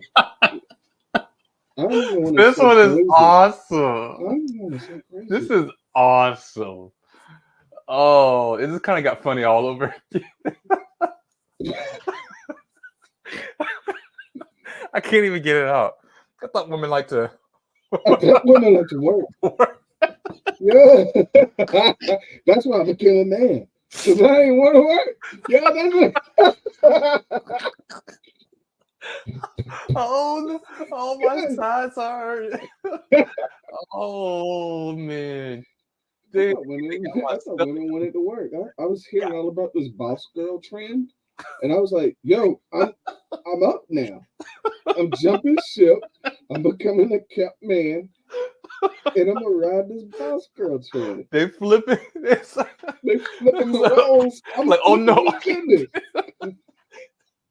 Oh no, I can't do that. I gotta get down on the other side. They flipping roles. They coming up. I gotta go back to being on the other side. Mm-hmm. Oh man, that was crazy. That was awesome. That That was probably the best part in this whole thing. It had my my stomach was flexing. It's like actually a little sore from that. But that was good. I'm just gonna rewind it back just a little bit, about 10 seconds. That's how women are? I don't know. I thought women like to work. They like to they take care of the home and they take care of the office. Well, a lot of women don't like to take care of anything financially when it comes to relationships. So that's not necessarily That's on you. Most women on my show in particular, either they want providers, whether they have the home or not. So you're the man. Find all these women that like to pay for bills. We're there. That's a good point. Yeah. Well, what I can say is I got my own money coming. I'm just working on it right now. Oh, because you have several lawsuits. Exactly. And when you win your lawsuits, how much money are you gonna have then? Well, 20,000. Starting out, it's gonna take a while. But my first lawsuit, hopefully, if I can win it, will be $5 million. After that, it really depends on the process. Hopefully. Oh, okay, so he's trying to win $5 million lawsuits. Bruh. So what 3 flaws you have to work on, Mr. Chris? Poor representation of Brooklyn. She high. Changing my focus. I need to be able to change my focus. I need to be able to clean. I'm not good at cleaning like I should. And I need to be more attentive to my... Wait, I'm sorry. Wait. Did she say cleaning? Yes. Hold on. I need to go back and hear that again. I'm sorry. I hate to keep rewinding. These are flaws, right? These are flaws. Yeah, either her flaws. I'm not good at cleaning like I should. Cleaning what? And I need to be more attentive to my surroundings. Okay. And why would a woman be like to be with you, Mr. Chris? I can solve a lot of problems. Except being homeless. To figure out anything. I'm a jack of all trades. Just give me a problem and I can figure it out eventually. You still haven't figured out how to get in a relationship. Or a job. A job. You still haven't figured out how to get a place to live. Yo, this is wild. This is one of the wildest ones I've ever seen. I've watched a lot of these, and this is probably this is like top 10 at least, if not top 5. So this is crazy. If no one else can find out, I can find it. Why do you think you've been single for the last 42 years? Because I'm too much of a nerd and a geek. No, it's not. I got too high up in Earth's atmosphere, like we talked about. I just stayed in my head. I just went deep into the recesses of my ego and super ego. And I just didn't come out until now. I'm just waking up. Hello, world. The fuck? Oh, you're just waking up. So where is it? Like, you go to college? You go to high school? Matrix. Come on. Okay, we're almost done. No. And Matrix. Trick and treat. No. Trick and treat. Matrix and Matrix. No. Okay. Stop. There's a couple people that going up in the head. Very heavy. Wow. There are some cousins of Lisa Richardson that she says work on your mental health and stability before a relationship. Yep. I think that's a common assessment. A lot of people do feel as though, and I think I can even be included, that you probably should see a therapist. Have you ever seen a therapist? Yeah, I'm seeing one now. And what is your therapist saying? Keep working on it. He's asking the same questions you're asking. Very logical questions. And do you have logical answers? Not always, but I'm working on it. You're working on it. Okay. Lordy. Well, I will say I appreciate your transparency. I don't like to be a dream killer, but I like to be a reality sharer. Not a dream killer, but a reality sharer. I think this will be the closest you'll get to Juanita Bynum. Wow. I drew her out for you. This is gonna be the closest. Are you kissing the paper? Yeah. Bruh. That's the closest you're gonna get to Juanita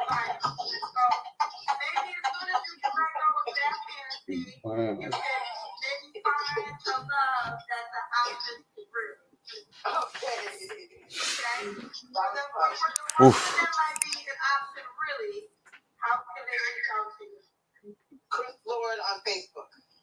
Chris Lord on Facebook. Chris Lord on Facebook. This is tough. This was a tough one. The tattoo doesn't come off. Someone, Dr. B said, tell Chris to rub that tattoo off real quick. All the cousins don't believe it's a real tattoo. I don't believe it's a real tattoo either. It came off. No, it didn't. Oh, I thought that's all. It's a reflection. Okay. I'm gonna pray for you. Okay. Wow. Okay, thank you, darling. Bye, baby. Bye, baby. There were a lot of comments. I wasn't able to get to all of them. Billy the Kid did say, Kendra, you made a valid point about discrimination. I saw that one too. You didn't allow those with mental health issues on the show. That would have been a problem. Ask if he is taking all his meds. No, that's not necessary. I hear you. Let me tell you something, you guys. I sit here and I had this conversation with my best friend yesterday. Y'all, I get energy in all ways, and there's no way to please everyone. So I don't try. To please everyone. I just be myself, and if you rock with it, you do. If you don't, you don't. But I sit here and I know that no matter how I do it, if I only have a certain type of person on the show, then it's like, oh, Kendra doesn't allow people who don't fit what she considers to be right. You trying to keep going, or you want to? Anybody who calls naturally, oh, Kendra's taking down the Black community. It's never gonna win, right? So I have to just stay true to myself and stay true to myself. Yeah, I guess we're good at that one. We're good at that one. Pause right here. Yeah. Okay. I mean, that's right at halfway. So probably a little bit less than halfway, but I mean, she's kind of going on a rant right now. But man, wow, this was a pretty intense one, man. To start off with, yeah. Any comments? Any last little things to say before we end off this whole thing? Yikes, man! Yikes. Like, you could be out there dating that. How about that? No, sir. Yeah. Like, I'm surprised, but not really, because at least at some level, that means people are aware that there is a floor to dating. That person is the floor. And for whatever reason, they have stayed out of relationships. So I'm surprised because no one's ever given this individual the time of day to entertain a relationship with. But that aside, this person should not be out on the market. No. Mm-mm. No. I think we had a lot of good comments from I think it was only 3 people we got through. If I'm not mistaken, it was the dude, 44-year-old, and this 42-year-old. And Chris Lord. Yeah, there's 1, 2. Wow, that one's a really long. 3, 4. There's 4 more and coming up after this. Okay. So it looked like her stream was about an hour long. Yeah, which we can, if you want, we can pick this back up next. Not next week. I got drilled next weekend. Maybe not the weekend after, because we're going on. It's my birthday the week after that, so we're gonna probably go for a trip. Probably some other time or something. Actually, if you're free on Friday, I can do maybe an hour. Yeah, I'll probably do an hour next Friday or something at like around 7 o'clock my time, like 8 o'clock your time, if you want. Okay. And an hour, we can probably get through some of this. Probably maybe one person at that rate. But yeah, man, it just goes to show that I am not envious of anybody on these dating shows. No. I'm glad that I found my wife. We didn't marry until a couple of years ago, but we were together since I was like 19, 20 years old. So we pretty much grew up together our whole adulthood for the most part. And a lot of those challenges that you see on the dating shows is stuff you do go through in a relationship.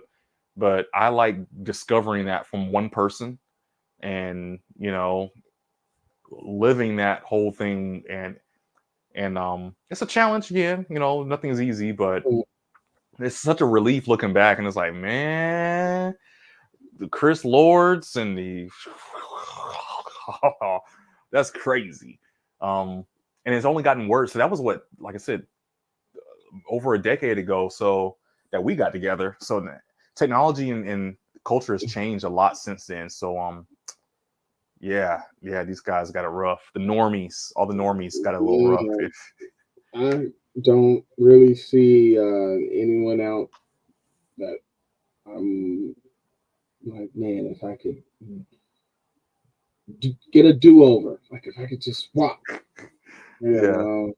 Really, I think the only people they got a different set of problems. Like they come with their own set of landmines to be aware of.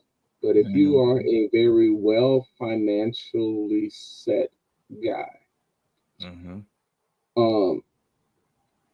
like wealthy, like those would be guys that other guys would definitely want to swap places with, because we understand what monetary money can afford you. Yeah. But it also, like with women that are in poor circumstances and situations, you end up attracting a lot of unqualified and unsavory people to you with those resources as a guy too. So a lot of women that just like Chris Lords, you're going to get a lot of them only nicely packaged. That you're going to get some that want you to pay for everything and they want to milk you dry, and then or they want to exit the situation with things in hand. And those things are going to be your assets. They're going to get the child. They're going to, get a ring and get half your stuff and skate. Because they know you're worth millions, or they know you're worth high hundreds of thousands. Yeah, you look like a sweet lick. And so, but yeah, I think if there's anybody that I would say that, man, they got it way better than me, I'd probably switch if I kind of thought about it.